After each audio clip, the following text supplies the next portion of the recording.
Price the lord brothers and sisters. கர்த்தராகிய இயேசு கிறிஸ்துவின் கிருபையும் சமாதானமும் இரக்கமும் சத்தியத்தோடு அன்பும் உங்கள் அனைவரோடும் என்றென்றும் இருப்பதாக. முதல் வசனமா மார்க் 1:15 வாசிப்போம். காலம் நிறைவேறிற்று, தேவனுடைய ராஜ்யம் சமீபமாயிற்று, மனம் திரும்பி சுவிசேஷத்தை விசுவாசியுங்கள் என்றார். சோ ஏசப்பா முதல்ல பூமிக்கு வந்து முதல்ல பேசின வார்த்தை தேவனுடைய ராஜ்யம் சமீபமாயிற்று, மனம் திரும்பி சுவிசேஷத்தை விசுவாசியுங்கள். அவரோட ஊழியத்துல அந்த கடைசி நாட்கள் அவர் கைது செய்யப்பட போறதுக்கு முன்னாடி அவர் பேசின வார்த்தைகளை நம்ம கேட்போம். லூக்கால 21:29 முதல் 32 வரைக்கும் உள்ள வசனம். அன்றியும் அவர்களுக்கு ஒரு ஓமையை சொன்னார். அத்தி மரத்தையும் மற்ற எல்லா மரங்களையும் பாருங்கள், அவைகள் தளிர்க்கிறதை நீங்கள் காணும் போது வசந்த காலம் சமீபமாயிற்றென்று அறிகிறீர்கள். அப்படியே இவைகள் சம்பவிக்கிறதை நீங்கள் காணும் போது தேவனுடைய ராஜ்யம் சமீபமாயிற்றென்று அறியுங்கள். இவையெல்லாம் சம்பவிக்கும் முன் இந்த சந்ததி ஒளிந்து போகாதென்று மெய்யாகவே உங்களுக்கு சொல்லுகிறேன். ஆமென். ஆமென். இப்ப இந்த வசனமும் அதுக்கு முந்தின வசனத்திலையும் பாத்தீங்கன்னா அவரு ஊழியத்தோட துவக்கத்திலையும் தேவனுடைய ராஜ்யம் சமீபமாயிற்றுன்னு சொன்னாரு. அதுக்கப்புறம் இந்த வசனத்துல ஊழியத்தை முடிக்க பொழுதும் பாத்தீங்கன்னாலும் தேவனுடைய ராஜ்யம் வந்துட்டு சமீபம் என்று அறியுங்கள்னு சொன்னாரு. ஸோ இது வந்துட்டு அவருடைய 2ஆம் வருகைக்குரிய அந்த காரியங்களை குறித்து அவர் வந்து கர்த்தர் பேசுறாரு. இதற்குரிய விளக்கங்கள் நமக்கு ஏற்கனவே தெரியும். அவர் ஓமையாக சொன்னாரு. கர்த்தருடைய வருகைக்குரிய அந்த எக்ஸாக்ட்லி அந்த வருஷத்தை நம்மளால வந்துட்டு கணிக்க முடியும் அப்படின்னு வந்து கர்த்தர் சொல்லியிருக்கிறாரு. அதற்கப்புறம் அடுத்த வசனத்தை வாசிப்போமே. அப்போஸ்தலர்ல 1 அதிகாரத்துல 6-8 வரைக்கும். அப்பொழுது கூடி வந்திருந்தவர்கள் அவரை நோக்கி, ஆண்டவரே, இக்காலத்திலா ராஜ்யத்தை இஸ்ரவேலுக்கு திரும்ப கொடுப்பீர் என்று கேட்டார்கள். அதற்கு அவர், பிதாவானவர் தம்முடைய ஆதீனத்திலே வைத்திருக்கிற காலங்களையும் வேலைகளையும் அறிகிறது உங்களுக்கு அடுத்ததல்ல. பரிசுத்த ஆவி உங்களிடத்தில் வரும்போது நீங்கள் பெலன் அடைந்து எருசலேமிலும் யூதேயா முழுவதிலும் சமாரியாவிலும் பூமியின் கடைசி பரியந்தமும் எனக்கு சாட்சிகளாயிருப்பீர்கள் என்றார். ஆமேன். ஆமேன். ஏசப்பா வந்து உயிரோட ஆவிக்குரிய ஒரு மகிமையான சரீரத்துல அவர் வந்து பரலோகத்திற்கு போவதற்கு முன்பாக அங்க இருக்கிற யூதர்கள், அவரை விசுவசித்தவர்கள், அவங்க கேட்கிற கேள்வி மறுபடியும் அவங்க துவக்கத்துல இருந்து பிதாவானவர் நமக்கு வாக்குத்தத்தம் பண்ணி கொடுத்திருக்கிறாரு, அந்த ராஜ்யத்தை வந்துட்டு அட்லீஸ்ட் இப்ப நீங்க கொடுக்க போறீங்களா அப்படின்னு கேட்கிறப்ப அதற்கு ஏசப்பா சொன்ன பதில் வந்துட்டு, அதற்குரிய காலங்களையும் வேலைகளையும் அறிகிறது உங்களுக்கு அடுத்ததல்ல. அதற்கு முன்னாடி பரிசுத்த ஆவியானவர் உங்களிடத்தில் வரும் பொழுது நீங்கள் பலனடைந்து ஜெருசலேமிலும் யூதேயா முழுவதிலும் சமாரியாவிலும் பூமியின் கடைசி பரியந்தமும் அப்படின்னு சொன்னோம்னா இன்னைக்கு அது நமக்கும் அப்ளிகபிள். எனக்கு சாட்சிகளாக இருப்பீர்கள்னு சொல்லியிருக்காரு. இப்ப இந்த 3 வசனத்தையும் பார்த்தோம்னாக்கா தேவனுடைய ராஜ்யத்தை குறிச்சுதான் வந்துட்டு ஏசப்பா வந்து பேசி இருக்கிறாரு. அப்ப இந்த ராஜ்யம் வந்துட்டு இப்ப நாமளும் அந்த ராஜ்யத்துக்குள்ளதான் இருக்கிறோம் அப்படிங்கிறதுக்கு நமக்கு அநேக வசனங்கள் இருக்கு. அதே போல ஏசப்பா பூமிக்கு வந்ததுக்கு அப்புறம் பிசிக்கலா அவர் தமக்காக காத்து கொண்டிருக்கிறவர்களுக்கு ராஜ்யத்தை கொடுக்கறதுக்கு தான் வருகிறாருங்கிற வசனமும் நமக்கு தெரியும். அப்ப அன்னைக்குதான் வந்துட்டு அவர் வந்துட்டு 1000 வருட அரசாட்சியில பிசிக்கலான ஒரு ராஜ்யத்தை வந்துட்டு 1000 வருடத்திற்கு அவரே ஸ்தாபிக்க போறார். அவரே ராஜாதி ராஜாவாக இருந்து நம்ம எல்லோருமே அவரை விசுவசிக்கிற பிள்ளைகள் அத்தனை பேத்துக்குமே வந்துட்டு அவர் வந்து நம்மளை ராஜாக்களாக்கி நாம தான் இந்த உலகத்தை ஆளுகை செய்ய போகிறோங்கிற வசனங்கள் நமக்கு அநேக வசனங்கள் வந்துட்டு இருக்கிறது. அப்ப இன்னைக்கு நாம தேவனுடைய ராஜ்யத்துல நாம வந்துட்டு பயணிக்க வேண்டும் என்றால் அப்ப தேவனுடைய ராஜ்யத்துக்குரிய காரியங்கள் என்ன அப்படிங்கிறதை நம்ம வந்துட்டு தியானித்து பார்ப்போம். லூக்கால 10வது அதிகாரத்துல 8 முதல் 9 வரைக்கும் உள்ள வசனம். ஒரு பட்டணத்தில் நீங்கள் பிரவேசிக்கிற பொழுது ஜனங்கள் உங்களை ஏற்றுக்கொண்டால் அவர்கள் உங்கள் முன் வைக்கிறவைகளை நீங்கள் புசித்து அவ்விடத்தில் உள்ள பிணியாளிகளை சொஸ்தமாக்கி தேவனுடைய ராஜ்யம் உங்களுக்கு சமீபமாய் வந்திருக்கிறது என்று அவர்களுக்கு சொல்லுங்கள். ஏசப்பா அவருடைய சீஷர்களுக்கு அவர் வந்துட்டு பயிற்சி கொடுக்கிறார், ட்ரைனிங் கொடுக்கிறார். அவங்களை வந்துட்டு அந்த அதிகாரத்தை, நோயாளிகளை சுகமாக்கக்கூடிய அந்த அதிகாரத்தையும் வல்லமையும் வந்துட்டு தராரு. நீங்க ஒரு பட்டணத்துல ஒரு வீட்டுக்குள்ள பிரவேசிக்கும் பொழுது அங்க வந்து சமாதானம் இருந்துச்சுன்னா, அவர்கள் உங்களை ஏற்றுக்கொண்டாங்கனாக்க, நீங்க அந்த இடத்துல உள்ள பிணியாளிகளை சொஸ்தமாக்கி உங்களால முடியும்னு சொல்லியிருக்கிறாரு. அப்படி சொஸ்தமாக்கிட்டு நாம சொல்ல வேண்டிய காரியம் வந்துட்டு, தேவனுடைய ராஜ்யம் சமீபமாய் வந்திருக்கிறது என்று அவர்களுக்கு சொல்லுங்கள்னு சொல்லியிருக்கிறார். சோ அதே மாதிரி காரியங்களை தான் நாமளும் இன்னைக்கு வந்து செய்யணும். ஏன்னா தேவனுடைய ராஜ்யம் இன்னைக்கு நாம வந்துட்டு மனிதர்களாக ஆளுகிற அந்த ராஜ்யத்துலதான் இருக்கிறோம். ஆனா அந்த உலகத்தையும் அந்த பூமியையும் மொத்தமாக அவர் தான் வந்துட்டு ஆளுகை செய்கிறார். அவர் அனுமதித்திருக்கிறார். இதெல்லாம் நாம வந்துட்டு அதற்குள்ள வந்துட்டு பயணம் படிக்கிறோம். ஆனா நாம இந்தியாவுல இருக்கிறோம்னாக்கா, நாம இந்திய தேசத்து மாமிச ரீதியா வந்து பிரஜைகளாக இருந்தாலும், ஆவிக்குரிய ரீதியில நாம எல்லோருமே தேவனுடைய ராஜ்யத்தின் பிள்ளைகள். நாம வந்துட்டு பரலோகத்தின் பிரஜைகளாக இருக்கிறோம். நாம இந்த பூமியில இருக்கும் பொழுது அவருக்கு ஸ்தானாதிபதிகளாக இருந்து அந்த ராஜ்யத்துக்கு, தேவனுடைய ராஜ்யத்துக்கு உகந்த காரியங்களை நாம செய்வோம்னு சொல்லியிருக்கிறாரு. ஏன்னா பூமியின் கடைசி பரியந்தமும் எனக்கு சாட்சிகளாக இருப்பீர்கள் என்றார். அப்ப இந்த காரியங்கள், இந்த 4 வசனங்களை நம்ம வந்து பார்த்த வரைக்கும் பாத்தீங்கன்னாக்க, தேவனுடைய ராஜ்யம் வந்து இனிமேதான் பிசிக்கலா வரப்போகுது. நாம அந்த ராஜ்யத்துக்குள்ளதான் இருக்கிறோம். அதை குறித்து லூக்கா 17:20-21 வாசி. தேவனுடைய ராஜ்யம் எப்பொழுது வரும் என்று பரிசேயர் அவரிடத்தில் கேட்ட பொழுது அவர்களுக்கு அவர் பிரதியுத்தரமாக, தேவனுடைய ராஜ்யம் பிரத்யட்சமாய் வராது, இதோ இங்கே என்றும் அதோ அங்கே என்றும் சொல்லப்படுகிறதற்கும் ஏதுவிராது. இதோ தேவனுடைய ராஜ்யம் உங்களுக்குள் இருக்கிறதே என்றார். ஆமென். ஆமென். அப்ப தேவனுடைய ராஜ்யம் எனக்குள் தான் வந்து இருக்கிறது. எப்ப நாம வந்துட்டு அவருடைய மரணத்தையும், இயேசு கிறிஸ்துவின் மரணத்தையும் உயிர்த்தெழுதலையும் நாம வந்து விசுவசித்து விசுவாசிகள் ஆன பொழுது பரிசுத்த ஆவியானவருக்குள் நாம வந்துட்டு முத்திரை போடப்படுகிறோம். அப்ப பரிசுத்த ஆவிக்குள்ள நாம முத்திரை போடப்படுகிறோம் என்றால் என்னன்னாக்கா, கர்த்தர் வந்துட்டு என்ன ஒரு சரீரத்துல அவருடைய சாயலாக, ஆவி ஆத்மா சரீரத்துல வந்துட்டு என்னை சிருஷ்டித்திருக்கிறாரு. என்னுடைய ஆவி வந்துட்டு பிசாசின் ஆவியிட்டு இருந்து என்னை வந்துட்டு அந்த மரண பயத்திலிருந்து முழுமையான ஒரு விடுதலையை கொடுத்து அவர் வந்துட்டு தேவனுடைய ராஜ்யத்துக்குள்ள என்னை வந்துட்டு இன்னைக்கு வந்துட்டு ஆவிக்குரிய ரீதியில வந்துட்டு வைத்திருக்கிறார். வாசிப்போமே, கொலோசியர் 1:13. இருளின் அதிகாரத்தில் நின்று நம்மை விடுதலையாக்கி தமது அன்பின் குமாரனுடைய ராஜ்யத்திற்கு உட்படுத்தினவருமாய் இருக்கிற பிதாவை ஸ்தோத்தரிக்கிறோம். ஆமென். ஆமென். அப்ப இருளின் அதிகாரத்தினின்று நம்மை விடுதலையாக்கி, அப்ப கர்த்தரை சொந்த இரட்சகராக ஏற்றுக்கொள்வதற்கு முன்பாக நம்ம எல்லோருமே வந்துட்டு ஏதோ ஒரு இருளின் அந்தகாரத்துல நாம வந்துட்டு சிறையாக இருந்த நம்ம அனைவரையுமே கர்த்தர் இயேசப்பா வந்துட்டு அவருடைய ஆவியினால நமக்கு வந்துட்டு விடுதலையை வந்துட்டு கொடுத்திருக்கிறாரு. அப்ப இதைதான் வந்துட்டு வெளிப்படுத்தின விசேஷத்துல அவருடைய 1:6 பாத்தீங்கன்னாக்கா, அவருடைய இரத்தத்தினால நம்முடைய பாவங்களார நம்மை கழுவி தம்முடைய பிதாவாகிய தேவனுக்கு முன்பாக நம்மை ராஜாக்களும் ஆசாரியர்களும் ஆக்கினார்னு சொல்லி வசனம் உண்டு. அப்ப இன்னைக்கு நாம வந்துட்டு நாம ராஜாக்கள் தான் ஆவிக்குரிய ரீதியில. ஏன்னா பிசாசானவன் மேல நமக்கு முழு அதிகாரம் இருக்கு. அதை நாம வந்துட்டு மனதில வந்துட்டு ஏற்றிக்கொள்ள வேண்டும் எப்பொழுதுமே.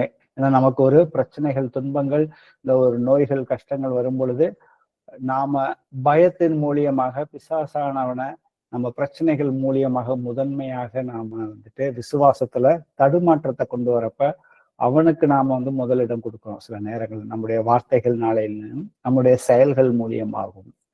ஆனா அவர் நமக்கு, நாம இந்த உலகத்துல வாழக்கூடிய வாழ்க்கைக்கு, நாம திவ்ய சுபாவத்துக்கு பங்கு பெறுவதற்கு நமக்கு ஏகப்பட்ட வாக்கு தத்தங்களை அவருடைய வசனத்துல கொடுத்திருக்கிறாரு. அந்த வசனத்தை நாம விசுவசிச்சு ஒவ்வொரு பிரச்சனைகளையும் வந்துட்டு மேற்கொள்ளக்கூடிய எல்லா அதிகாரம், அதை தான் நம்மளை வந்துட்டு ராஜாக்களா வச்சிருக்கிறாரு. ஏன்னா இன்னைக்கு வந்துட்டு பிசாசனம்னா அந்த உலகத்தை வந்துட்டு ஆளுகை செய்கிறான். யாரெல்லாம் பாவத்துல அவர்களை விளை வைத்து அந்த பாவத்திலே வழி நடத்துகிற எல்லா மக்களையும் அவன் தான் வந்துட்டு ஆளுகை செய்கிறான். ஆனா கர்த்தரோ நம்மை ஆளுகிறார். ஏன்னா தேவனுடைய ராஜ்யம் உங்களுக்குள் இருக்குது. அப்ப தேவனுடைய ராஜ்யம் உங்களுக்குள்ள இருக்குனாக்க எனக்குள்ள வந்துட்டு ராஜா வந்துட்டு இருக்கிறார். அவர் என்னை ஆளுகை செய்ய வேண்டும். அப்ப ராஜா என்னை ஆளுகை செய்ய வேண்டும்னா ராஜாவுடைய சட்டதிட்டங்கள் எனக்கு தெரிந்து அதற்கேற்றபடி நடந்தாதான் நான் அவருடைய அந்த ஆளுகைக்குள்ளாக நான் இருக்க முடியும். அப்படி இல்லைனாக்க அந்த ஆளுகைக்கு வெளியே நான் வந்துட்டு போய்விட வேண்டும்.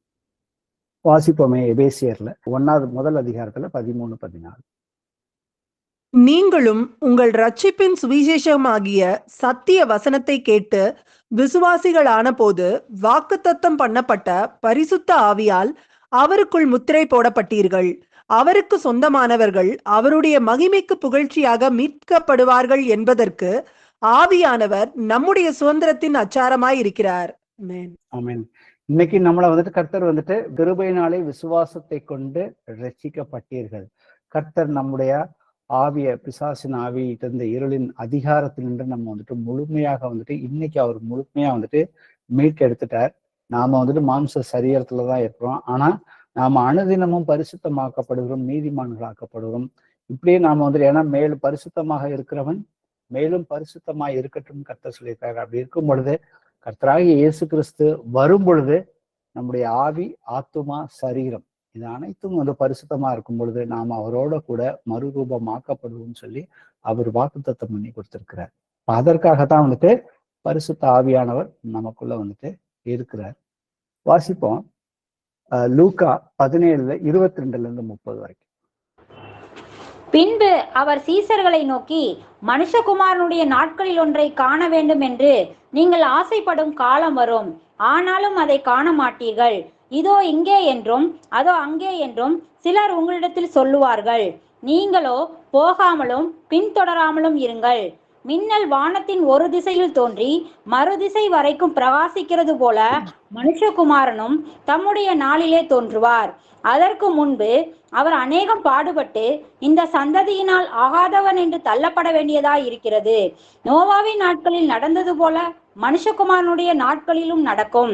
நோவா பேழைக்குள் பிரவேசித்த நாள் வரைக்கும் ஜனங்கள் புசித்து குடித்தார்கள், பெண் கொண்டு கொடுத்தார்கள். ஜலப்பிரளயம் வந்து எல்லாரையும் அழித்து போட்டது. லோத்தினுடைய நாட்களில் நடந்தது போலவும் நடக்கும். ஜனங்கள் புசித்தார்கள், குடித்தார்கள், கொண்டார்கள், விற்றார்கள், நட்டார்கள், கட்டினார்கள். லோத்து சோதோமை விட்டு புறப்பட்ட நாளிலே வானத்திலிருந்து அக்கினியும் கந்தகமும் வர்ஷித்து எல்லாரையும் அழித்து போட்டது. மனுஷகுமாரன் வெளிப்படும் நாளிலும் அப்படியே நடக்கும். ஆமென். ஆமென். இந்த வசனம் வந்துட்டு பாத்தீங்கன்னாக்க கர்த்தர் வந்துட்டு வர நாட்களுக்கு முன்னாடி என்ன நடக்க போகுது அப்படிங்கிற அந்த காரியங்களை குறித்து வந்து சொல்லுது. பிசிக்கலா அவர் மறுபடியும் 2வது தரம் வரப்போகிறார் இந்த பூமிக்கு.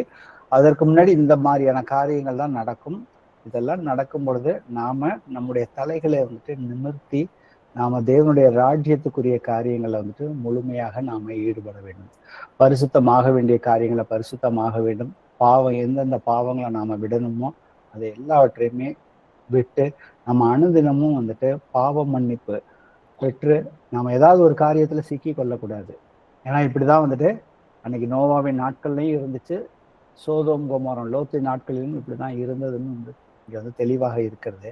நான் இந்த இடத்துல பாத்தீங்கன்னாக்க அவர் முதல்ல ஆரம்பிக்கிறப்ப மனுஷகுமாரனுடைய நாட்கள் ஒன்றை காண வேண்டும் என்று நீங்கள் ஆசைப்படும் காலம் வரும், ஆனாலும் அதை காண மாட்டீர்கள். இதோ இங்கே என்றும் அதோ அங்கே என்றும் சிலர் உங்களிடத்தில் சொல்லுவார்கள். நீங்கள் போகாமலும் பின்தொடராமலும் இருங்கள் என்று வசனம் சொல்லியிருக்குது.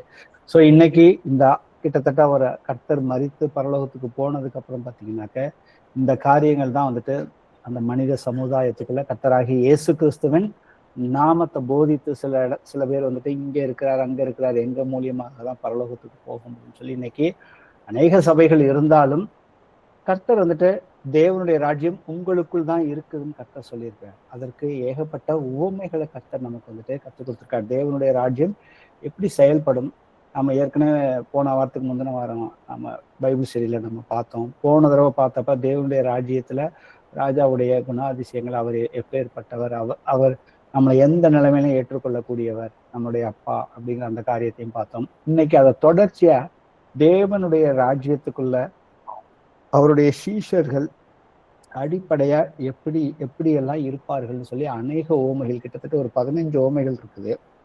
அதை ஒவ்வொன்றா ஒவ்வொரு வாரமும் நம்ம வந்துட்டு பார்ப்போம்.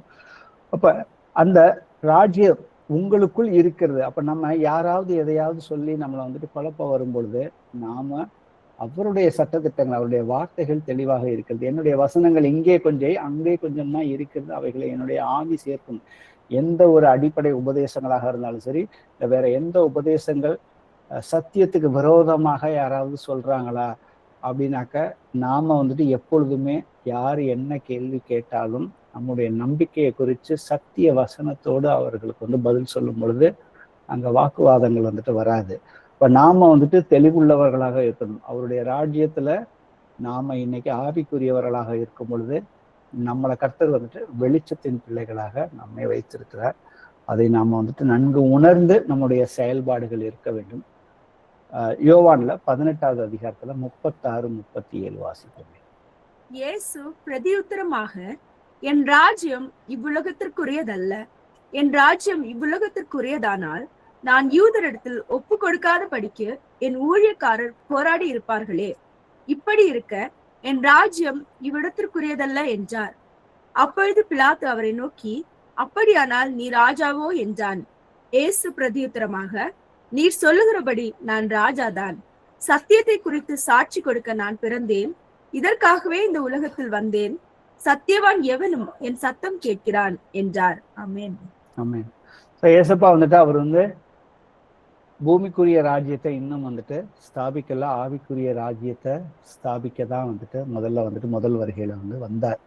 அதை குறித்தும் பிலாத்துவிடம் சொல்லும் பொழுது பாத்தீங்கன்னாக்க, நீர் ராஜாவோ என்றால் அதற்கு வந்துட்டு பிரதியுத்தரமாக, நீர் சொல்லுகிறபடி நான் ராஜா தான் சொல்றாரு. அப்ப அவருக்கு வந்துட்டு ஒரு குழப்பம் வருது. என்னுடைய ராஜ்யம் வந்துட்டு இவ்வுலகத்துக்குரியதா இருந்துச்சுனாக்கா கண்டிப்பா என்னுடைய வீரர்கள், ஊழியக்காரர்கள் போராடி இருப்பாங்க. என்னுடைய ராஜ்யம் உலகத்திற்குரியதல்ல, இவ்விடத்திற்குரியதல்லன்னு கர்த்தர் சொல்றாரு. அப்ப இந்த மைண்ட் செட் நமக்கு எப்பொழுதுமே வந்துட்டு இருக்கணும். நான் யாரு, எதற்காக ஞானஸ்தானம் எடுத்தேன். நான் சில நேரங்கள்ல நாம நம்மளை அறியாமலே, ஏன்னா பிசாசானவன் ஏதாவது ஒரு தந்திரங்களை கொண்டு வந்துட்டு நம்மளை இந்த உலகத்துக்குள்ளதான் இருக்கிறோம். ஆனா அந்த உலகத்துக்குள்ளே போய் அதுல பின்னி அதுல சிக்கி கொள்வதற்கு அநேக தந்திரங்களை வச்சிருக்கிறான். பவுல் இதை ரொம்ப மறுபடி நிறைய இடத்துல சொல்லியிருப்பாரு. அதே போல பேதுருவும் சொல்லியிருக்கிறாரு. அப்ப நாம ஜாக்கிரதையாக இருக்கணும். ஏன்னா எதிராளியாகிய இந்த பிசாசானவன் எவனை விழுங்கலாமோ என்று வகை தேடி கொண்டு இருக்கிறான். அப்ப அவன் விழுங்க ஆரம்பிச்சானா நாம திருப்பி அவனுடைய அதிகாரத்தின் கீழே போகிறதுக்கு அநேக வாய்ப்புகள் இருக்குது. அது எப்ப நடக்கணும்னாக்கா நாம உணர்வை இழக்கும் பொழுது, நாம ராஜ்யத்தின் புத்திரர்கள் இல்லைன்னு நமக்கு அந்த நாம ராஜ்யத்தின் புத்திரர்கள் தான் அப்படிங்கிறத அந்த உணர்வை நாம இழக்கும் பொழுது அவனுடைய ஆளுகை கீழே நாம நம்மளை அறியாமலே நாம போயிடுவோம். சங்கீதம் 103:19. கர்த்தர் வானங்களில் தமது சிங்காசனத்தை ஸ்தாபித்திருக்கிறார். அவருடைய ராஜரீகம் சர்வத்தையும் ஆளுகிறது. சோ வானத்தையும் பூமியும் எல்லாத்தையுமே அவர் தான் உண்டு பண்ணினார். காலங்களுக்கு முன்பாகவே அவர் எப்பொழுதுமே இருக்கிறார். ஆனா இருந்த பொழுதும் பூமியை அவர் 7 நாள்ல அவர் சிருஷ்டித்தார்னு சொல்லிட்டு 7ஆம் நாளிலே ஓய்ந்திருந்தார். அப்ப அந்த 7000 வருஷம் தான். அப்ப அவரோட நாம என்றென்றைக்குமே நாம இருக்க வேண்டும் என்பதுதான் அவருடைய சித்தமாக இருக்கிறது.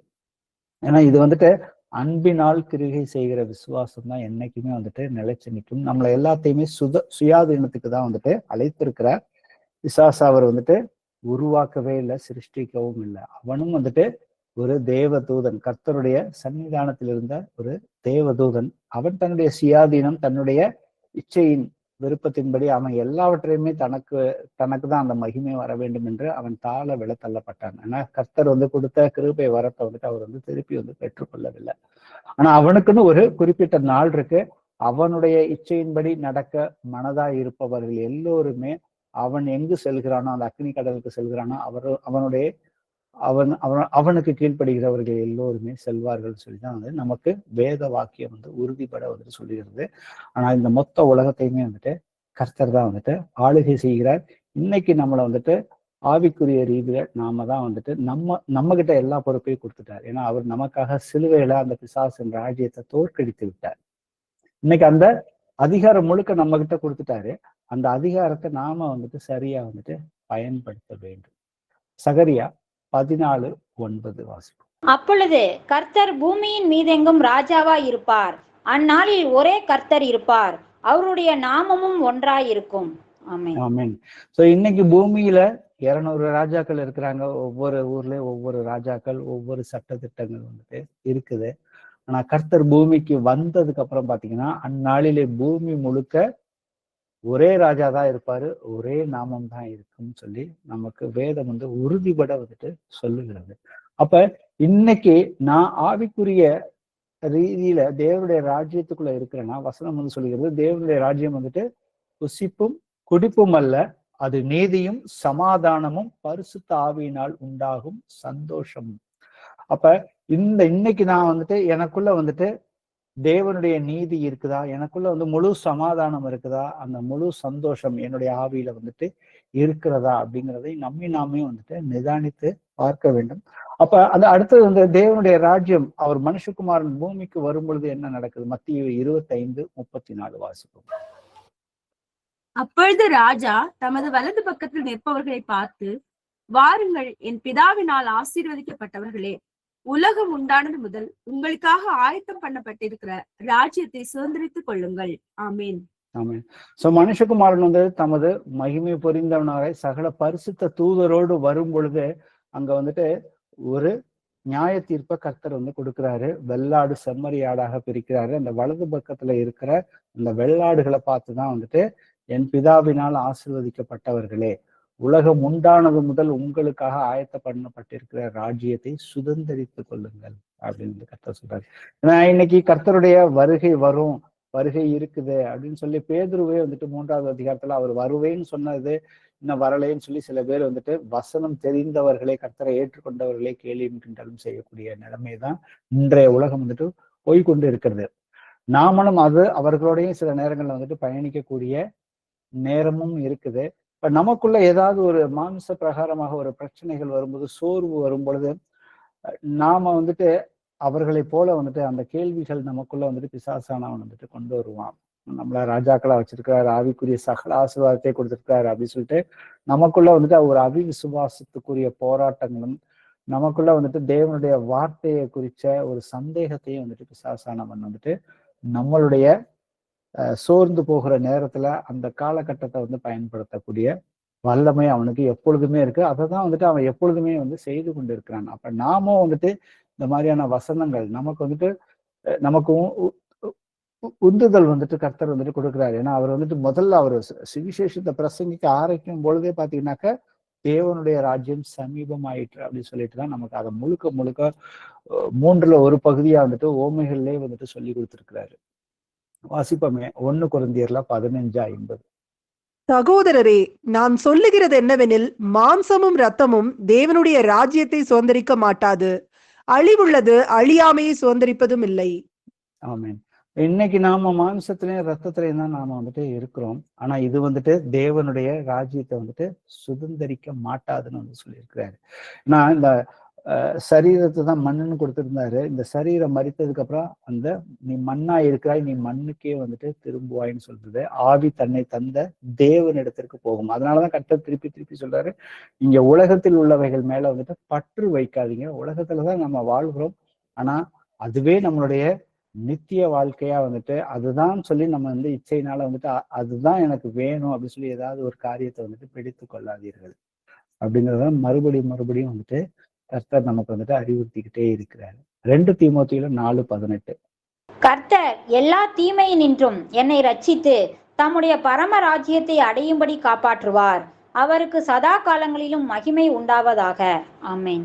ஆமென். இந்த இடத்துல பவுல் வந்து தீமோத்தேயுக்கு எழுதுறாரு அவருடைய விசுவாசத்துக்கு. ஏன்னா அவர் வந்துட்டு அநேக உபத்திரவங்கள் வந்து தன்னுடைய சரீரத்துல வந்துட்டு அவர் வந்துட்டு பட்டிருக்கிறாரு. அதுதான் வந்து, ஆனா அவர் வந்துட்டு அவ்வளவு பிரச்சனைகளையும் அவர் என்ன சொல்றாரு, கர்த்தர் என்னை எல்லா தீமை நின்று என்னை ரட்சித்து, அவர் எதற்காக நான் வந்து பிடிக்கப்பட்டேன்னா அவருடைய பரம ராஜ்யத்தை அடையும்படி என்னை வந்துட்டு காப்பாற்றுவார் அப்படின்னு சொல்றாரு. அப்ப நாமளும் அதே ஒரு உறுதியில வந்துட்டு இருக்கணும். ஏன்னா மறுபடியும் பாத்தீங்கன்னா எல்லாமே வந்துட்டு அவருடைய ராஜ்யத்துக்காக தான், அந்த ராஜ்யத்துக்குள்ள பிரவேசிக்கணுங்கிறதுக்காக தான் ஒவ்வொரு வசனங்களுமே, அநேக வசனங்கள் வந்துட்டு இருக்கிறது. 2 பேதுருல 1 அதிகாரத்துல 10-11.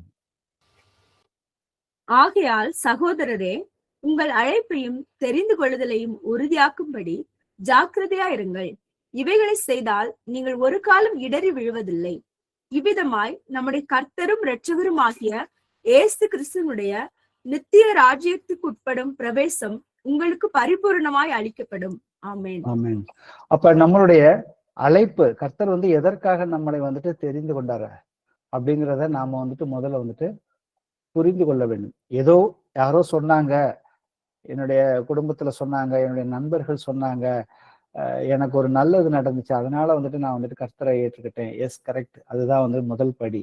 அதுக்கப்புறம் அவரை அறிகிற அறிவுல, அவர் யார், நான் யார், எனக்கும் அவருக்கும் எப்படி வந்துட்டு ஒரு உறவு இருக்குது, அந்த உறவுல நான் வந்துட்டு அனுதினமும் எப்படி நான் வந்துட்டு வளருகிறேன். அப்ப அந்த தெரிந்து கொள்ளுதலையும் உறுதியாக்கும்படி ஜாக்கிரதையாக இருக்குன்னு சொல்லி நமக்கு வந்து அந்த வார்த்தைகள் வந்துட்டு ரொம்ப ஸ்ட்ராங்கா வந்து கர்த்தர் வந்துட்டு கொடுத்திருக்கிறாரு. நாம எந்த ஒரு காரணத்தை கொண்டு நாம வந்துட்டு விழுந்து விடக்கூடாது. எதற்காகனா அவரு நமக்கு வந்துட்டு ராஜ்யத்துக்குள்ள, அவருடைய ராஜ்யத்துக்குள்ள பிரவேசிப்பதற்கு பரிபூரணம் நமக்கு வந்துட்டு முழுமையா வந்துட்டு அவர் கொடுத்திருக்காரு. இலவசமா எல்லாத்தையுமே வந்துட்டு கொடுத்திருக்கிறாரு.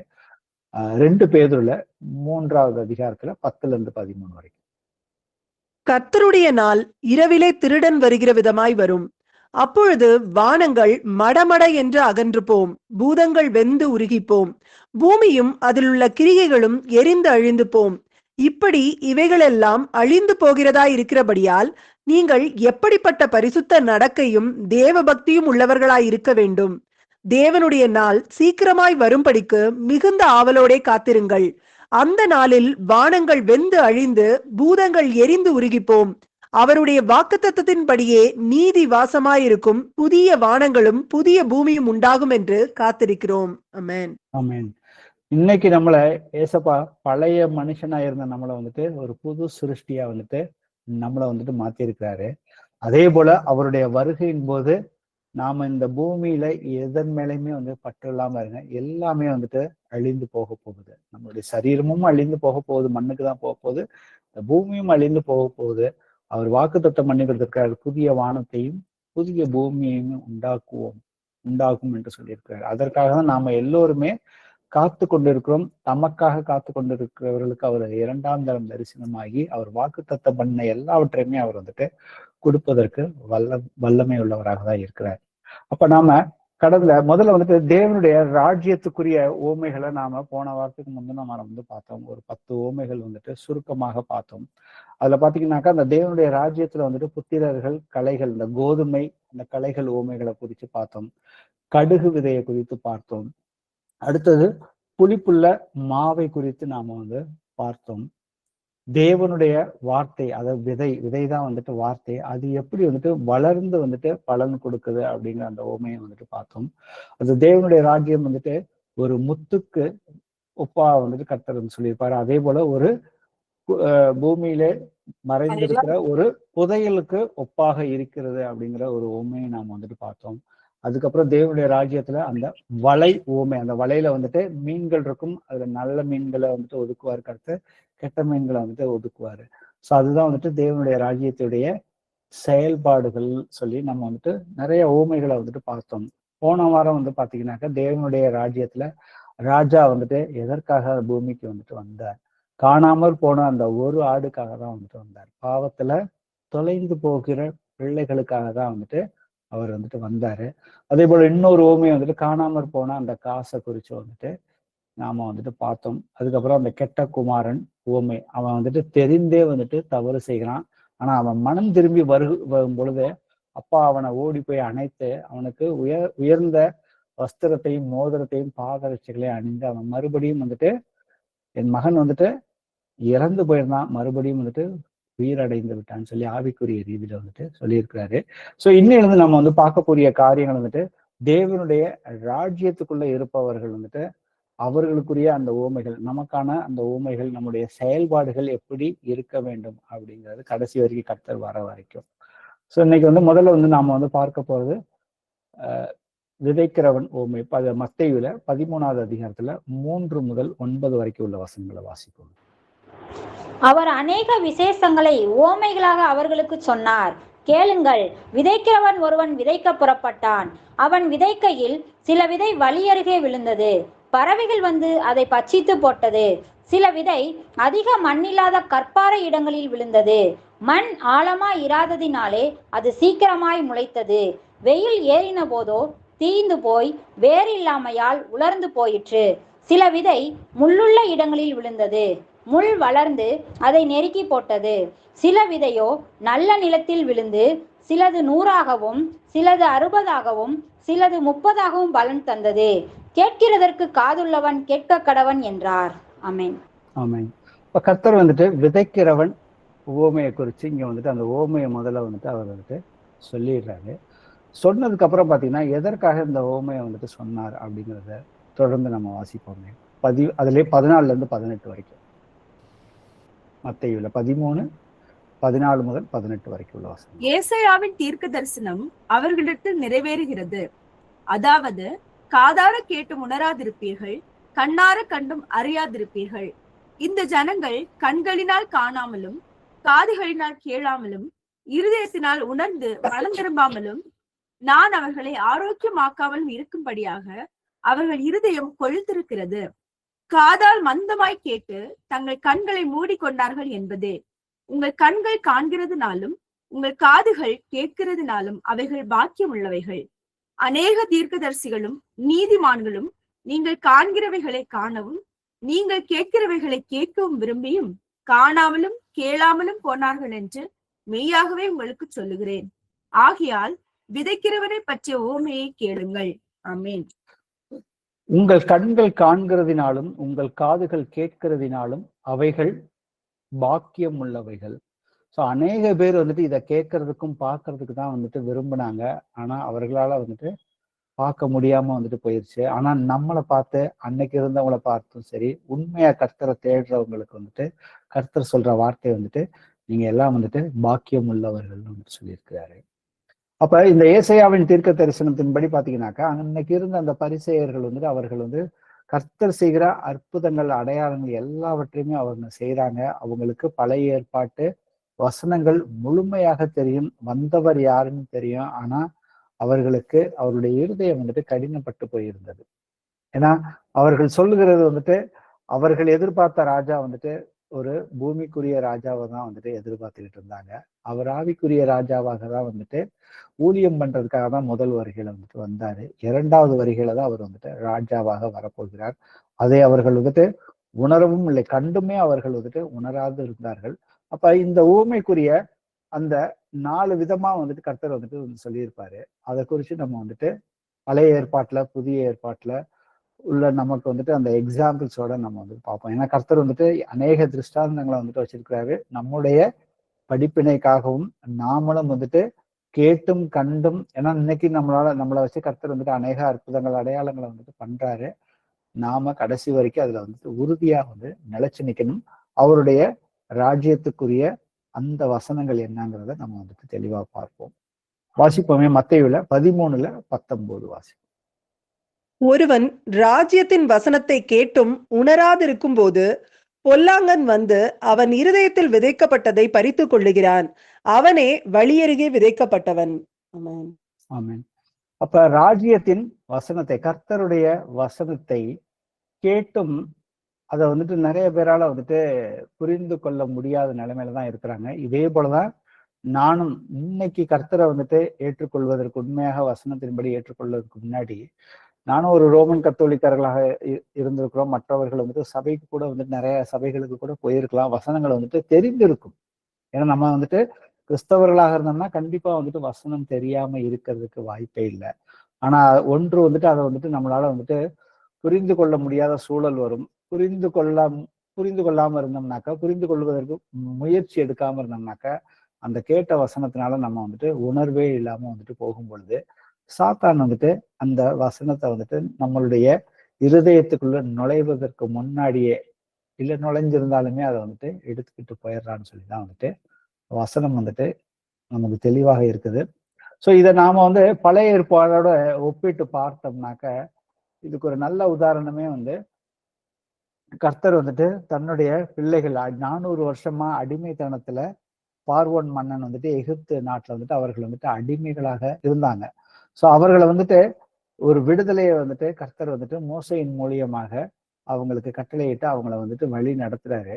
அப்ப மோசே போய் பார்வோன் கிட்ட போய் கர்த்தரை வந்துட்டு ஆராதிக்கிறதுக்கு அவருடைய ஜனங்களை நீங்க வந்துட்டு விடுதலை பண்ணணும்னு சொன்னப்ப அவன் வந்துட்டு முடியவே முடியாது அப்படின்னு சொல்லியிருக்கான். ஏன்னா அப்படி கர்த்தருங்க அவரை வந்துட்டு எங்களுக்கு தெரியவே தெரியாது.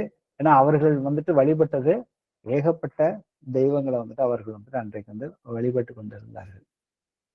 அப்ப கர்த்தர் வந்துட்டு அவங்களுக்கு அநேக வாதைகளை வந்துட்டு 10 வாதைகள் நல்லா பார்த்தோம்னா 10 வாதைகளை வந்துட்டு கொடுக்குறாரு. அந்த 10 வாதைகளுடைய அந்த பின்புலத்தை போய் நம்ம பார்த்தோம்னா அது எல்லாமே அவர்கள் வந்துட்டு 10 தெய்வங்களை வழிபட்டதுக்கு ஒரு சான்றாக தான் வந்துட்டு வரலாற்றுல வந்துட்டு இருக்கிறது. அப்ப அந்த தெய்வங்களால வந்துட்டு ஒண்ணுமே வந்துட்டு செய்ய முடியலைங்கிறத வந்துட்டு கர்த்தர் வந்துட்டு அவங்களுக்கு வந்துட்டு உணர்த்துறாரு. முதல்ல வாசிப்போமே, யாத்திராகமத்துல 9வது அதிகாரத்துல 34, 35. மலையும் கல்மலையும் இடி முழக்கமும் நின்று போனதை பார்வோன் கண்டபோது அவனும் அவன் ஊழியக்காரரும் பின்னும் பாவம் செய்து தங்கள் இருதயத்தை கடினப்படுத்தினார்கள்.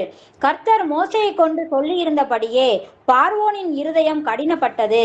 அவன் இஸ்ரவேல் புத்திரரை போக விடவில்லை. ஆமென். இப்ப இந்த வாதை பாத்தீங்கன்னா 7வது வாதை. கிட்டத்தட்ட இந்த 7வது வாதை வந்துட்டு நின்றதுக்கு அப்புறமா அவனுடைய இருதயம் வந்துட்டு கடினப்படுத்தி கொண்டான். ஏன்னா அவன் வந்துட்டு எதற்குமே வந்துட்டு அந்த கர்த்தருடைய வார்த்தையை கேட்கிறான். அந்த வார்த்தையின்படி அற்புதங்களையும் அடையாளங்களையும் வந்துட்டு அவன் கண்ணால வந்துட்டு பார்க்கறான். அதே போல கர்த்தருடைய பிள்ளைகளுக்கும் தன்னுடைய ராஜ்யத்துல இருக்கிற பிள்ளைகளுக்கும் உள்ள வேறுபாடையும் வந்துட்டு கர்த்தர் காட்டுறாருங்கிறதையும் வந்துட்டு அவன் கண்ணு முன்னாடி பார்க்கறான். அவங்க ஊழியக்காரர்களும் வந்துட்டு சொல்றாங்க, இவரை எதிர்த்து நாம வந்துட்டு நிக்க முடியாதுங்கிற மாதிரி எல்லாம் சொல்றாங்க. ஆனா வந்துட்டு அவனுடைய இருதயம் வந்து கடினப்பட்டு போகுது. ஏன்னா அவன் வந்துட்டு உணராது வந்துட்டு இருக்கிறான். வாசிப்போமே யாத்திராகமத்துல 7:5. நான் எகிப்தின் மேல் என் கையை நீட்டி இஸ்ரவேல் புத்திரரை அவர்கள் நடுவிலிருந்து புறப்பட பண்ணும்போது நானே கர்த்தர் என்று எகிப்தியர் அறிவார்கள் என்றார். ஆமென். அப்ப அந்த எகிப்துல பாத்தீங்கன்னாக்கா அவர் தான் வந்துட்டு கர்த்தர்னு முதல்ல வந்துட்டு அவர்கள் வந்துட்டு அறிந்து கொள்வார்கள். ஏன்னா அவர்கள் வந்துட்டு வழிபட்ட எல்லா தெய்வங்களையுமே வந்து கர்த்தர் வந்துட்டு அடித்தார். அந்த தெய்வங்கள் எல்லாம் வந்துட்டு பொய் தெய்வங்கள்.